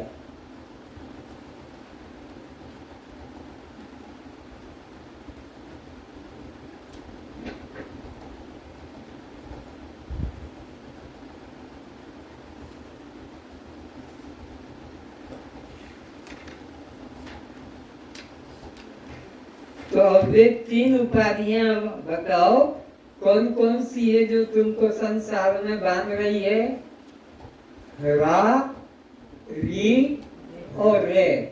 तो जिससे तुमने अपने को रा करके जोड़ा है, यह मेरा, यह मेरा, ये तुम्हारे लिए फांसी है।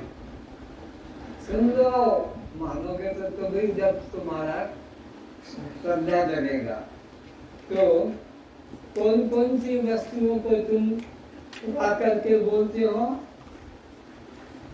बोलो भाई।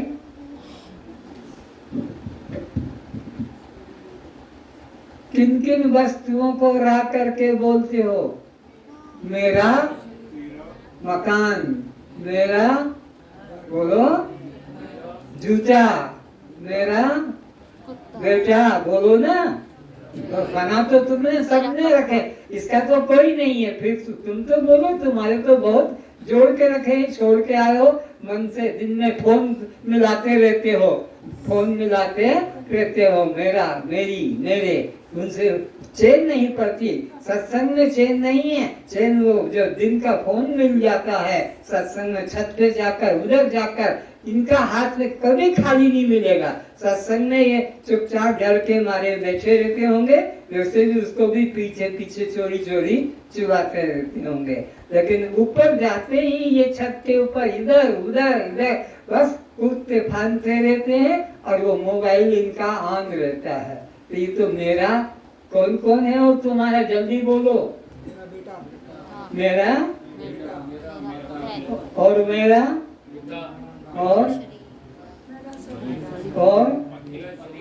और मेरा कपड़ा, मेरा शरीर, और मेरी साइकिल, मेरी बाइक, मेरी अभी बताओ, अभी मेरे में बताओ।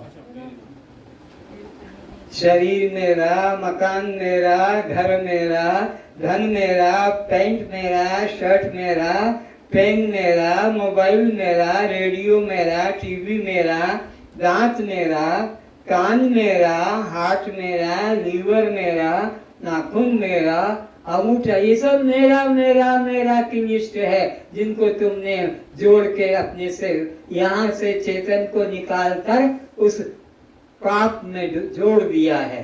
ये पाप है। और थूक मेरा, खून मेरा, रक्त मेरा, कान मेरा, नाक मेरा, फोटो मेरा, जूता मेरा, बटुआ मेरा, डेंचर मेरा, हाथ मेरा, तकिया मेरा, टॉवेल मेरा, रुमाल मेरा, हेट मेरा, चाकू मेरा, नाखून मेरा, और भी किसी ने कुछ कुछ जोड़ा होगा।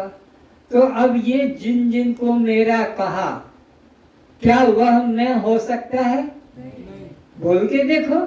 मकान मेरा, तो क्या मैं मकान हो सकता हूँ? बेटा मेरा, मैं बेटा हो सकता हूँ? कुत्ता मेरा, तो मैं कुत्ता हो सकता हूँ? बोलो। जूता मेरा, मैं जूता नहीं हो सकता। तो जो जो मेरा है, अंडरलाइन कर लो इस बात को, वो मैं कभी नहीं हो सकता। नोट करो, जो जो मेरा कहा जाता है वो मैं कभी नहीं हो सकता। बोल्ड अक्षरों में लिख लेना, जब अंडरलाइन कर लेना, क्योंकि इसी में सब फंसे हैं। और इससे मुक्त हो गए तो संसार से मुक्त हो जाओगे। कोई साधन, भजन, पूजन, पाठ, कीर्तन कुछ करने की जरूरत नहीं। अगर जिस जिस को तुमने मेरा बनाया है उससे मैं को अलग कर लोगे, तुम्हारा बंधन से मुक्ति हो जाएगी। तो जो जो मेरा है वह मैं कभी नहीं हो सकता। मैं उससे सदा अलग हूँ। वो दृश्य है, मैं उसका दृष्टा, वो दृश्य है, मैं उसका। ये पक्का कर लो, दृष्टा कभी दृश्य नहीं बन सकता। दृष्टा कभी दृश्य नहीं बन सकता। तो बाप कभी बेटा नहीं बन सकता। बाप कहता है बेटा मेरा, तो फिर वो बेटा नहीं बन सकता, वो उससे अलग है। हुआ क्लियर कि जो जो मेरा है वह मैं कभी नहीं हो सकता। मैं सदा मेरे से भिन्न हूँ। मैं सदा मेरे से, मेरा से भिन्न हूँ। वो दृश्य है और मैं उसका दृष्टा हूँ। अब बताओ, जो जो मेरी है वो बताओ। जो जो मेरी है उनको बोल के बताओ। और बोलो बेटा, मेरी थोड़ी, मेरी में री, फीमेल में री, मेरी बहन, मेरी गाड़ी, मेरी आँख,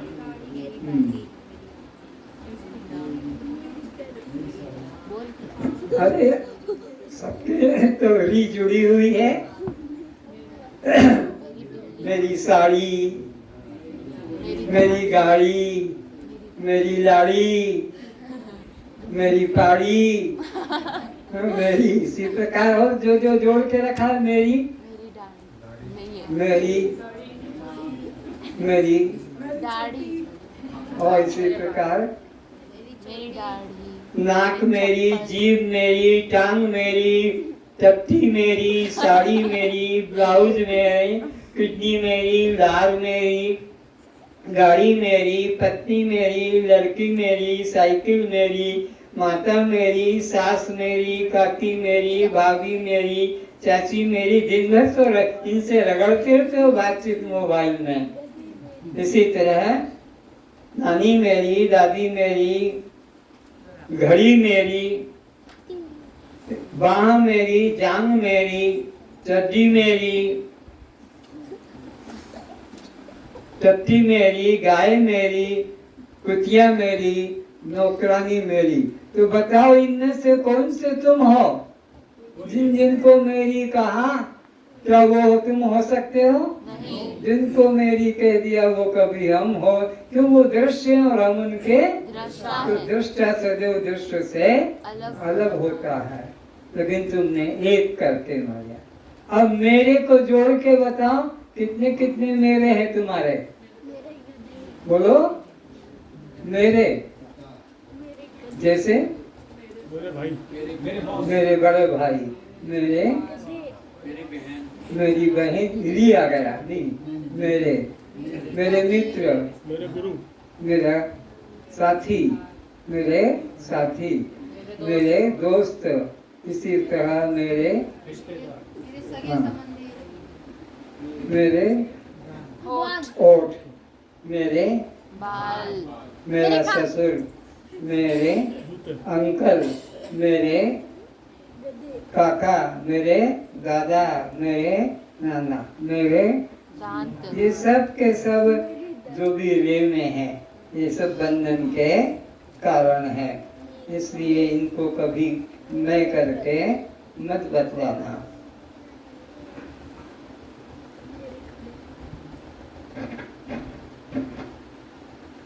अब श्रोताओं के तीन रूप जानो। श्रोता तीन तरह के हैं। पहला श्रोता जो सुनता ही नहीं है, दूसरा श्रोता सुनता है और बोलता है, तीसरा श्रोता सुनता है पर बोलता नहीं। एक बार घटना घटी, राजा अकबर के पास 3 मूर्तियां लेकर शिल्पी गया। राजा अकबर के पास एक मूर्तिकार 3 मूर्तियां लेकर गया। बोले महाराज पसंद करो। क्या इसमें पसंद करना है? एक धातु है, वजन भी एक है, कोई अंतर नहीं, पर ये मुफ्त में, ये 1000 में और ये लाख में। बीरबल को कहा कि देख तो इनकी जान में क्या अंतर है। ये मुफ्त में दे रहा है, धातु एक, वजन एक, और ये मुफ्त में, और ये 1000 में, और ये 1 लाख में। तो पूछा क्यों भाई, क्या अंतर है? बोले पतली सी सली लाके दो, पतली सी सल झाड़ की, कोई पतली सी डोरी जैसी सली लगाया, वो घुसी नहीं। बोलिए पहला श्रोता है, कथा में बैठा पर कथा उसके अंदर घुसती ही नहीं, बस मोबाइल घुस जाता है। हाँ, वो कहाँ की बात फिर से हेलो हेलो जरा जोर से ऐसे आवाज बढ़ा के ले लेता है। यहाँ उसको ये हम समझ भी नहीं आता है क्या समझा रहे हैं। ये खड़ा कर दिया, इधर ये खड़ा कर दिया, ये सब क्या बेकार टाइम बर्बाद हो रहा है। तो इस तरह से नंबर 1 सुन ही नहीं पा रहा, उसको सुनाई नहीं पड़ता कि ये क्या कथा हो रही है। ये पहला श्रोता बोले मुफ्त में। अब इधर से जो दूसरे में घुसाई जिसका दाम 1000, तो इधर से घुनाई और इधर निकल गई। ये बोला 1000 ने सुनता है और इधर से निकाल देता है, अंदर ग्रहण नहीं करता है।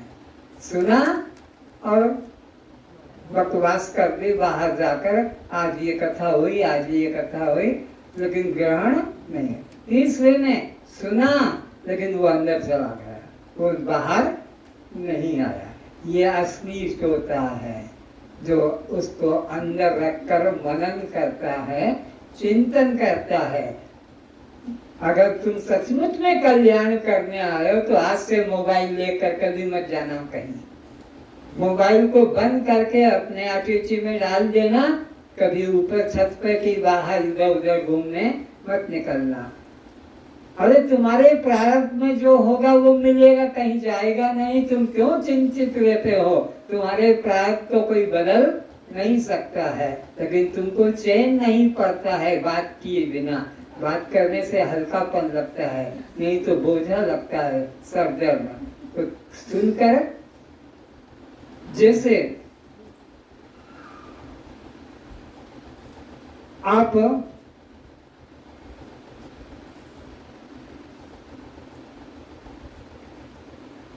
किसी पत्थर की मूर्ति पर या किसी पत्थर पे ऐसी खोद के लाइन डाल दोगे तो वैसी की वैसी रहेगी, कुछ अंतर नहीं पड़ेगा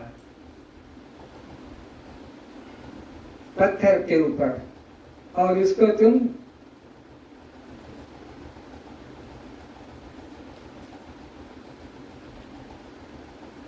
कपड़े पे लिखकर पानी में डाल दो तो धीरे धीरे वो कपड़े का जो है लिखा हुआ मिट जाएगा। लेकिन जब पानी पे लिखोगे तो उसमें कुछ अंकित नहीं होगा, संग संग निकल जाएगा। तो जिसने तत्व ज्ञान को पत्थर की लकीर की तरह पकड़ा है वो कभी मिटेगा नहीं, और जिसने कपड़े के ऊपर लिखा हुआ पानी में डाला वो भी धीरे धीरे निकल जाएगा। और जिसने कागज के पानी पे लिखा है वो तो कुछ पकड़ेगा नहीं, वो तो समथिंग मिटता। तो हमको अपनी बुद्धि को कैसी बनाना है? सत्य के लिए पत्थर पे खींची लकीर जो कभी मिटती नहीं। कपड़े पे लिखा पानी में डालोगे वो भी मिट जाएगा, और पानी पे लिखोगे तो कुछ भी ग्रहण नहीं करेगा। तो अब आपकी विचार करो बुद्धि किस प्रकार की है। यहाँ पर पत्थर की तरह की लकीर डाली तो वैसी बनी रहेगी। वो जो सज्जन पीछे बैठे थे और उनके कान के अंदर सलाई डालो तो कुछ घुसेगी नहीं, क्योंकि अंदर ही नहीं गया तो फिर वो जाकर क्या निकालेगा। तो श्रोताओं की 3 भेद आपको बताए। नारद जी भगवान के पास जाते हैं, ध्यान से सुनना, और कहते भगवान आप बड़े निष्ठुर हो। कितने लोग गरीब बेचारे दुखी 4 बजे ठंड में उठ के नहा के और अपनी हस्ती के कोई फूल कोई फल कोई वस्तु लेकर और खड़े हैं मंदिरों में लाइन लगा लगा कर 5 बजे से कोई खड़े हैं, और आपको दया नहीं आती है। नारद कहते हैं तू ठीक कहते हैं, लेकिन मेरे लिए कोई नहीं आता है। बोले क्या बात करते हो, इतने सब खड़े हैं, हजार लोग लाइन लगाकर, ये मेरे पास नहीं आते हैं। अरे आपके पास नहीं आते तो क्या पत्थर के पास आते हैं? नारद ने गुस्से में कहा जा ढूंढ के ले आ, एक आध को जा ढूंढ के ले आ। नारद आया और कहा कि चलो तुमको मैं भगवान के पास ले चलता हूँ। बोले क्या देगा वो? मेरे को बेटा चाहिए, मेरे को बेटी चाहिए, मेरे को शादी चाहिए, मुझे मकान चाहिए। मुझे भगवान को कोई एक ने भी नहीं मांगा, सबने एक एक नाम अपना, ये मुझे चाहिए, वो मिलेगा, ये वो मिलेगा। थक गया तो फिर उसने सोचा कि ये इनके पास नहीं, चलो और गांव में देखते हैं। तो कीचड़ में सुअर बैठा हुआ था। तो उसका चल मैं तेरे को भगवान के पास ले चलता हूँ, यहाँ तू कष्ट पा रहा है। तो उसने कहा मैं अकेला नहीं जाऊंगा, मेरी मिसेस को साथ ले जाऊंगा, सुअरनी को। तो गया सुअरनी के पास में, लेकर सुअर बोले चलो ये लेके आए हैं, वैकुंठ में ले जाएंगे भगवान के पास में। उसने कहा कि ठीक है, पर हम दो ही थोड़ी जाएंगे, हम तो डिग्री होल्डर हैं। क्या मतलब? डिग्री होल्डर है MBBS। सुअरनी कहती है कि हम तो डिग्री होल्डर हैं, दोनों थोड़ी जाएंगे, हमारे 6 बच्चे भी हैं, मियाँ बीबी बच्चे सहित MBBS। उनका ठीक है, हमारा हेलीकॉप्टर में जगह है, 6 इधर बैठ जाएंगे, 6 इधर बैठ जाएंगे, चलेंगे। तो जो वह बैठ भी गए और जहाँ उसने एक्सीलेटर पे पैर रखा और ढुरू हुआ फ्लाइट के लिए, तो सुअर ने पूछती है ये सुबह सुबह ले जा रहा है, कब पहुंचाएगा वैकुंठ में, और हमारे बच्चों ने तो अभी कुछ खाया, तो क्या भूखे मरेंगे, तो क्या इनको मिलेगा? तो नारद ने कहा कि जो इच्छा करियो मन माही, प्रभु कृपा कछु दुर्लभ, सब मिल जाएगा, सोचने ही मिल जाएगा। तो सब मिल जाएगा।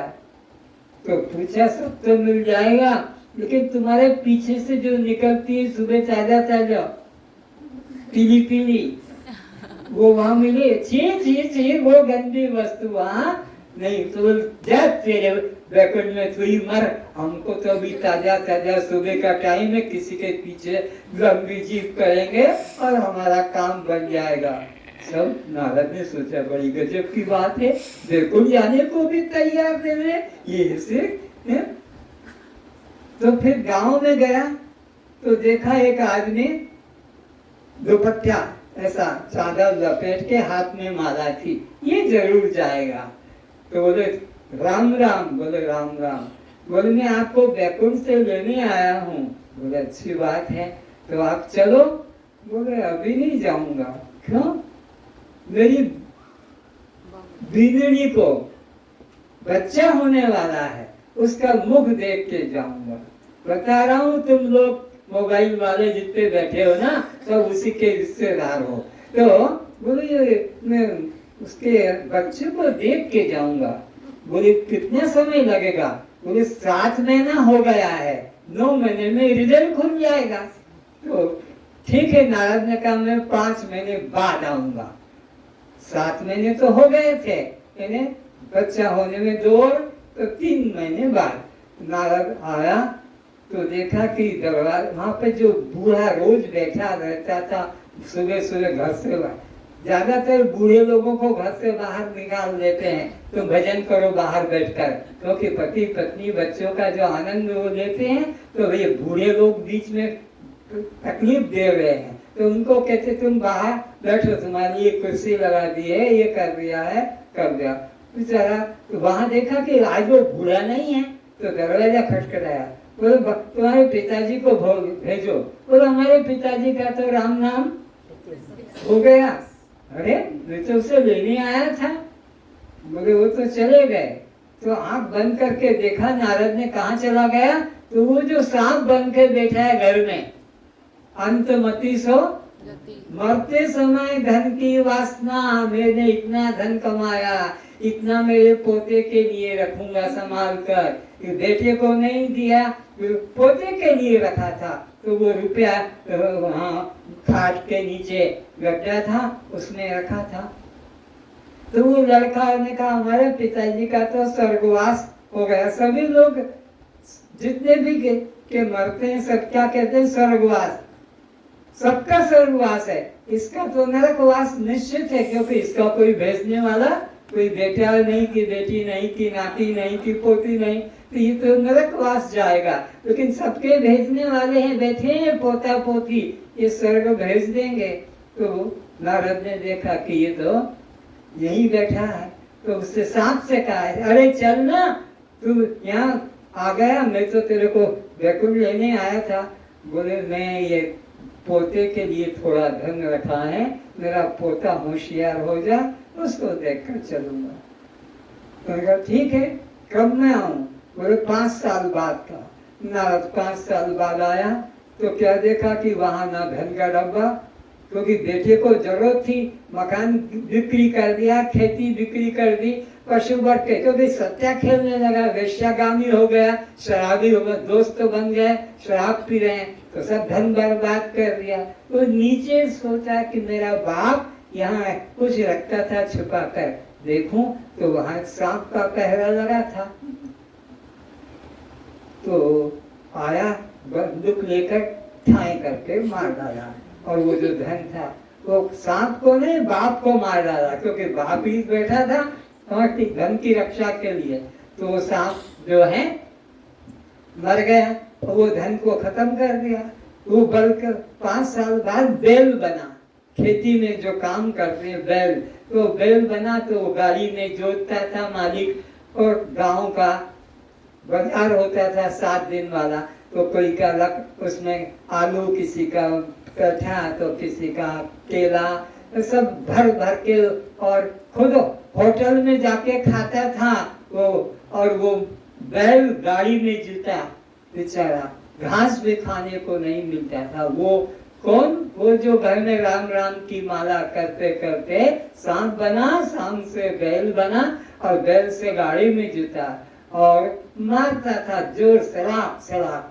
तो कैसे? इधर लोहे की कील लकड़ी में घुसाकर ऐसे मारता था, तो उसके आंख से आंसू, बैल के मुख से झाग निकलता था उस बैल के, और इधर से रक्त, नीचे से मूत्र, पीछे से चट्टी गोबर, ऐसे चलते चलते प्राण निकल गए। अब नारद आया तो देखा कि वो जो गाड़ी में जोता जाता था वो बैल कहाँ चला गया, ये तो यहाँ खाली है गौशाला। तो देखा कि वो घर का कुत्ता बन गया, उसी घर का कुत्ता। मोबाइल वाले ध्यान दें, हाँ, वो कुत्ता बन के आ गया। अब नारद वहां जाकर खड़ा हुआ तो वो कुत्ता अपने मालकिन के पैर के पास बैठा था। इस दिन क्या था? इसके बाप का श्राद्ध था, इसका श्राद्ध था, श्राद्ध दिन था। ये उसी घर की बात बता रहा है जिस घर से ये निकला था। तो सोचा कि इसका श्राद्ध करना है, और पति देव बाहर गए हैं, तो अगर मैं श्राद्ध नहीं करूंगी तो घर में लड़ाई हो जाएगी कि मेरे बाप का तूने श्राद्ध नहीं किया। तो बेचारी कहीं से दूध मांग के लाई, कहीं से चावल मांग के लाई, कहीं से चीनी मांग के, और खीर बनाई, पंडित जी को बुलाया, और वो पंडित जी आकर बैठ गए, और वो थाली सजाकर लेके जा रही थी कि घर का कुत्ता, जो कुत्ता बन के उसके घर में पैदा हुआ, वो झूम गया, तो वो थाली नीचे गिर गई और कुत्ता चाटने लगा। चाटते चाटते वो देखा कि मेरे ससुर का तो श्राद्ध का दिन था, ससुर वही है जो कुत्ता है, और अब ये कुत्ते ने बिगाड़ दिया थाली को। तो चूल्हे से जलती लकड़ी लाई और ऐसी मारा उस कुत्ते को जो उसका ससुर था, और वो खीर और रक्त दांत मिल गए। अब नारद पूछता है, क्यों रे, और भी तेरे को इस घर में सम्मान देखना है? तो मोबाइल वाला बोल रहा है, तेरे दुनिया में तेरे को दूसरा आदमी नहीं मिला साला, जब देखो तो मेरे पीछे लगा। मनुष्य बना कब आ गया, सांप बना कब तू आ गया, बैल बना कब तू आ गया, और अब कुत्ता बना कब तू आ गया, तेरे को कोई दूसरा आदमी नहीं मिला। मैं कान पकड़ता और कभी तेरे घर पे नहीं आऊंगा। इस तरह मोह मूल परमार्थ नहीं। इन लोगों को सत्य की चर्चा अच्छी नहीं लगेगी, इनको तो मोबाइल में बस अपना प्राण जीवन लुटाने की इच्छा है, उन्हीं में बातचीत रमण करना है। इस तरह से अपना जीवन करते हैं। एक बार सिकंदर की बात कर दूं।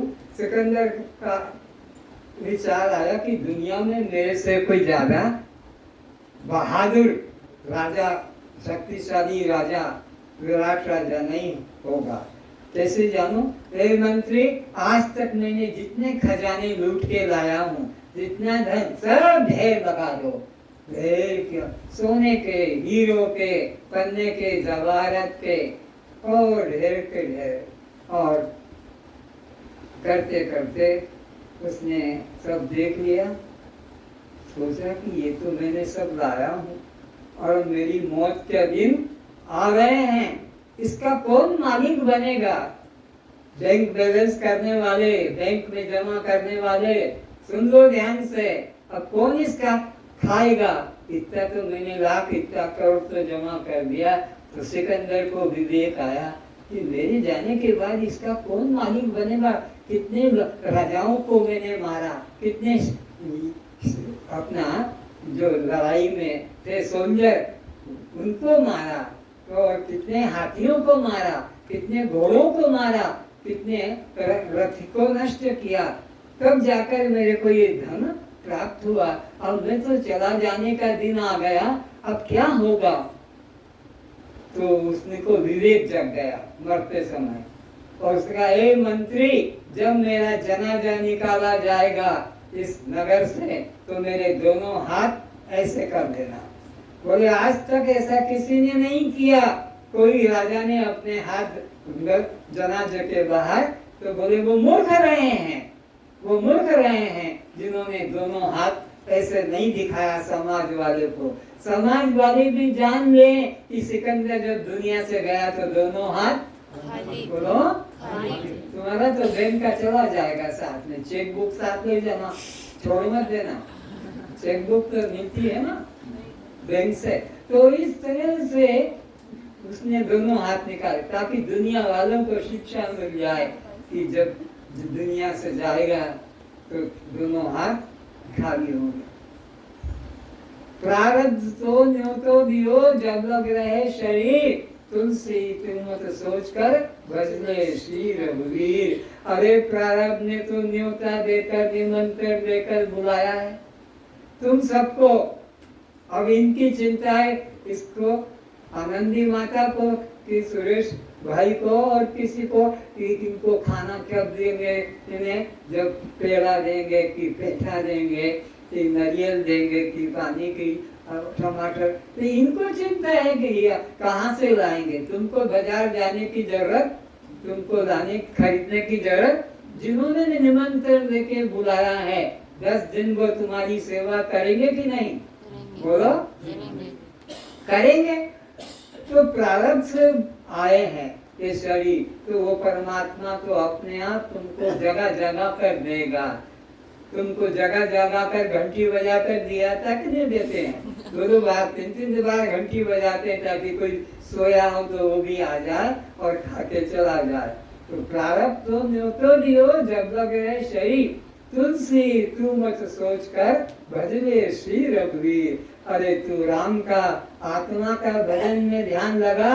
ये देव दुर्लभ योनि मिली है, ये बार बार मिलने वाली नहीं है। इसलिए आत्म कल्याण में अपने तन को, मन को, धन को लगाओ।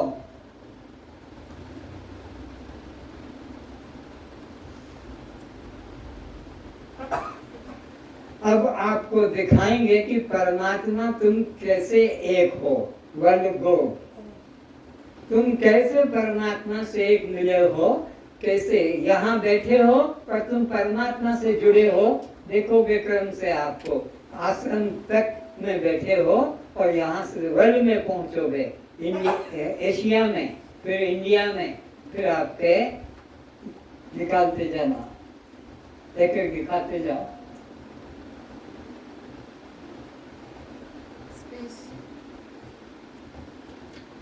Space button.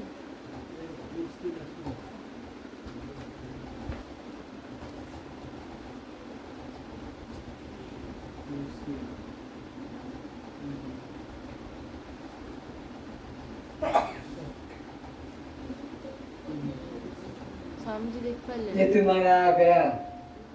शुरू से दिखा था। हाँ स्टार्टिंग। जहाँ तुम बैठे हो ये बिल्डिंग आ गई। कहाँ से चले थे और कहाँ आ गए। तो तुम वर्ल्ड से एक हो गए हो, जुड़े हो कोई अलग, क्योंकि वो उससे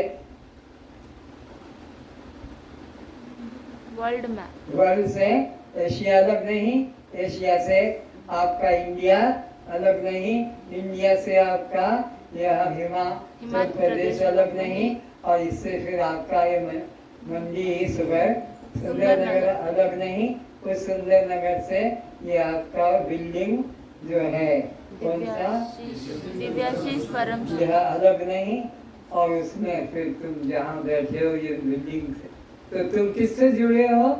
संसार से एक हो, कोई किससे बीच में गैप नहीं, एक से एक जुड़ा हुआ है। और हम सब एक आकाश के अंदर बैठे हुए, आकाश सबका, गांव अलग अलग है, घर अलग अलग है, जिला अलग अलग है, प्रांत अलग अलग है, देश अलग अलग है, लेकिन परमात्मा से कोई अलग, संसार से कोई अलग, सब एक परमात्मा से जुड़े हुए हैं। अब एक छोटी सी और बात बता देता हूँ अंत में, जितने बैठे हो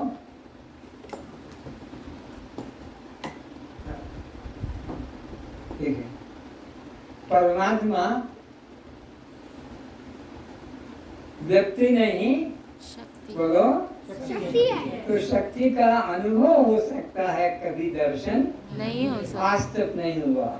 जैसे अभी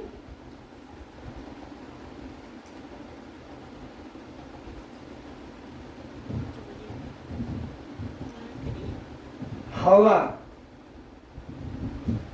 लग रही है, आपको भी लग रही होगी, पर हवा को देखा जा सकता है? नहीं हवा का कोई रूप, नहीं। रंग, लंबाई, नहीं। चौड़ाई, नहीं तो हवा का अनुभव होता है, लेकिन दर्शन दूसरा। ये पंखे, ये बिजली के द्वारा सब अपना अपना काम कर रहे हैं, पर बिजली को देखा जा सकता है? बोलो, नहीं। इसी प्रकार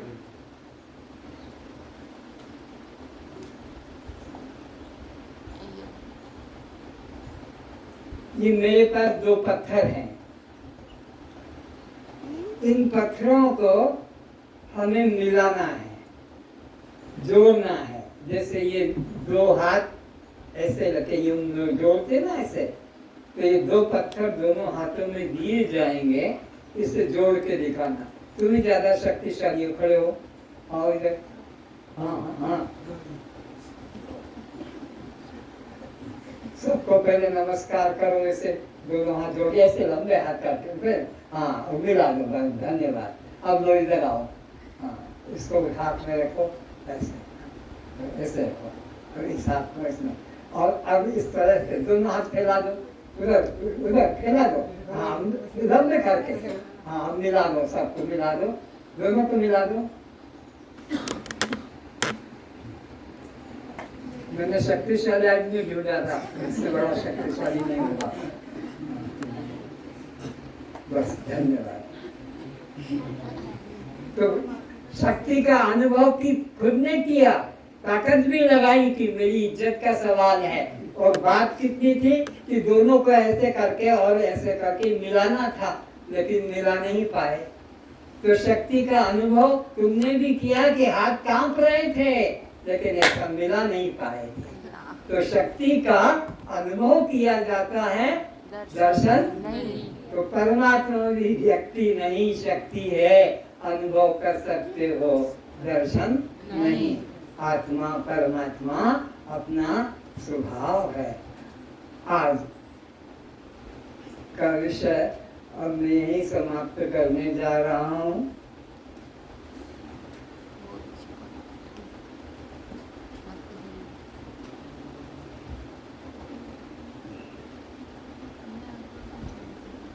तो मृत्यु का कोई समय है? नहीं। कोई समय हर सेकंड में है।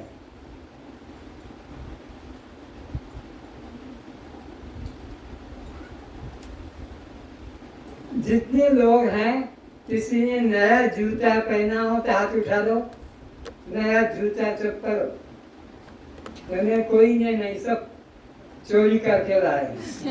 और जब कहा किसी ने नया जूता खरीदा हो तो हाथ उठा दो, नया जूता चप्पल। अच्छा, अब दुकान पे चलते हैं। दुकान वाला, भाई मेरे को जूता दो। 10 डब्बे उतार दिए, ये डाला, ये डाला नहीं, ये डाला नहीं। 9 जूते रिजेक्ट कर दिए। पाँव घुसाया, पसंद नहीं, ढीला है, तंग है, ये ऐसा है, ये वैसा है, ये इसमें वाला है, ये बिना बंद का है। एक पसंद आ गया। कितने निकाल के अलग कर दिए? 9। और तुम लेकर गए 1। ठीक है ना? कहाँ गए थे जूता लेने? लाए? हाँ, ये नया जूता है कि पुराना? क्या बोलो? नया नहीं है।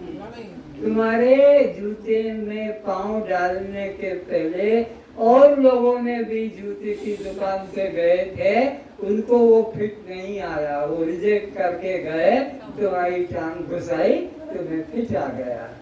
तो जो 9 को छोड़ दिया, वो दुकान वाला फेंक देगा कि वापिस डब्बे में रखेगा? वापस डब्बे में रख। तो दूसरे आएंगे तो फिर वो टांग घुसाएंगे, तो फिर वो नया हुआ कि पुराना? पुराना। तो तुम्हारे पहले कई ने टांग घुसाई थी और तुमने कहा कि नया जूता, नई चप्पल, नई सैंडल, पर सब लाते हैं तो नया कि पुराना? पुराना। तो तुम्हारे पहले भी तो और भी कई लोग दुकान पे गए और उन्होंने भी अपनी टांग में लगा के देखा, नहीं आया।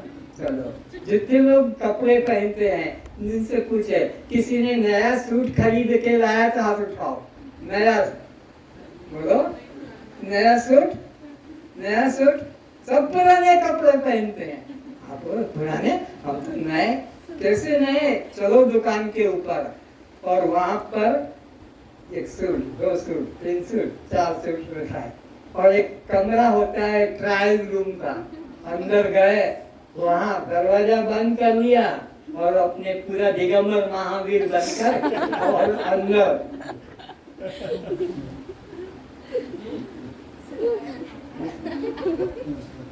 पांच सूट में से एक पसंद आया और बाकी 4 को। अब बताओ, वो 4 को दुकान वाला लॉन्ड्री में भेजेगा कि वापिस डब्बे में रखेगा? डब्बे में रखेगा। डब्बे में रखेगा। फिर उसके बाद वो देनी गई, मेरे को भी कपड़ा चाहिए, वो सूट है, तो ये वो उसी को जिसने खोज निकाल दिया था, चला के देखा, ठीक नहीं लगा, थोड़ी उसमें सेंट भी चली गई होगी। तो क्या हुई? तो गर्मी पसीना कहाँ जाएगा, थोड़ी पीछे की भी हवा निकल गई होगी और वो तुम नए कपड़े पहन के आ रहे हो। इस दुनिया में कोई नहीं, सब पुराने रिजेक्टेड माल है। और बाकी चर्चा तो मैं कल करूंगा। आहार के बारे में बहुत महत्वपूर्ण, जो कभी नहीं, कहीं नहीं, किसी ने नहीं कहा, यहाँ हर वक्त ऐसी होगी। तो आज का विषय जो अच्छा लगा है आपके चरणों में मेरा नमस्कार, बुरा लगा है क्षमा कर देना। अच्छा, तो प्रार्थना करो।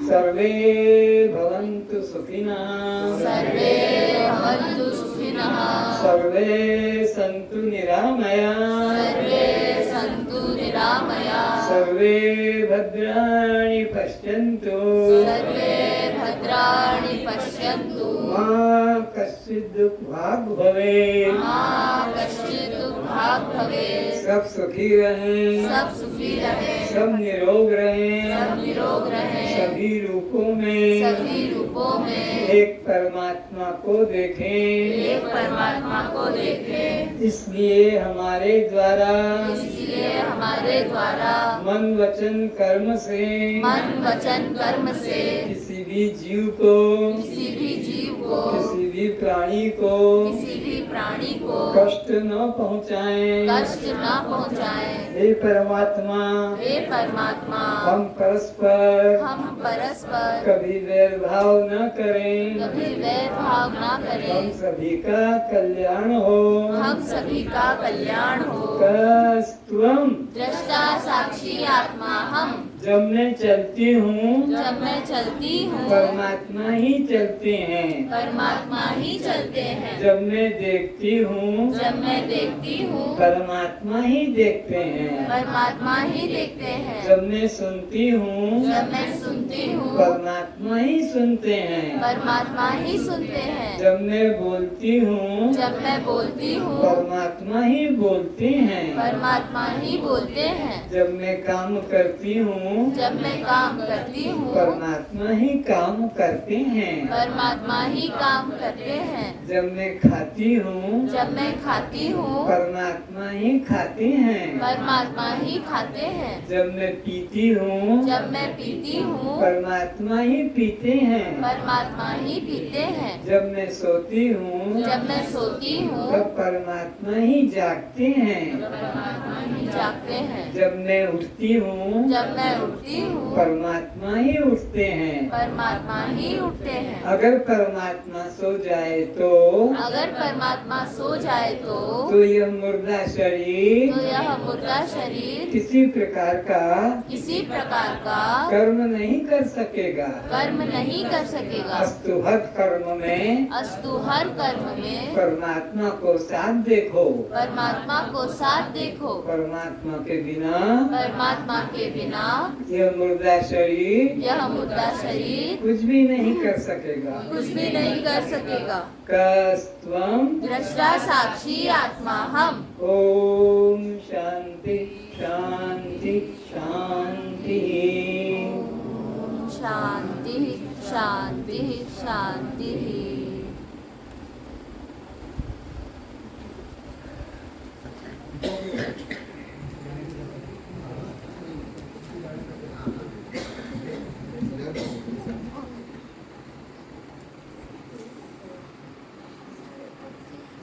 कोई हाथ लंबे मत कर देना, दूसरे गिर जाऊंगा।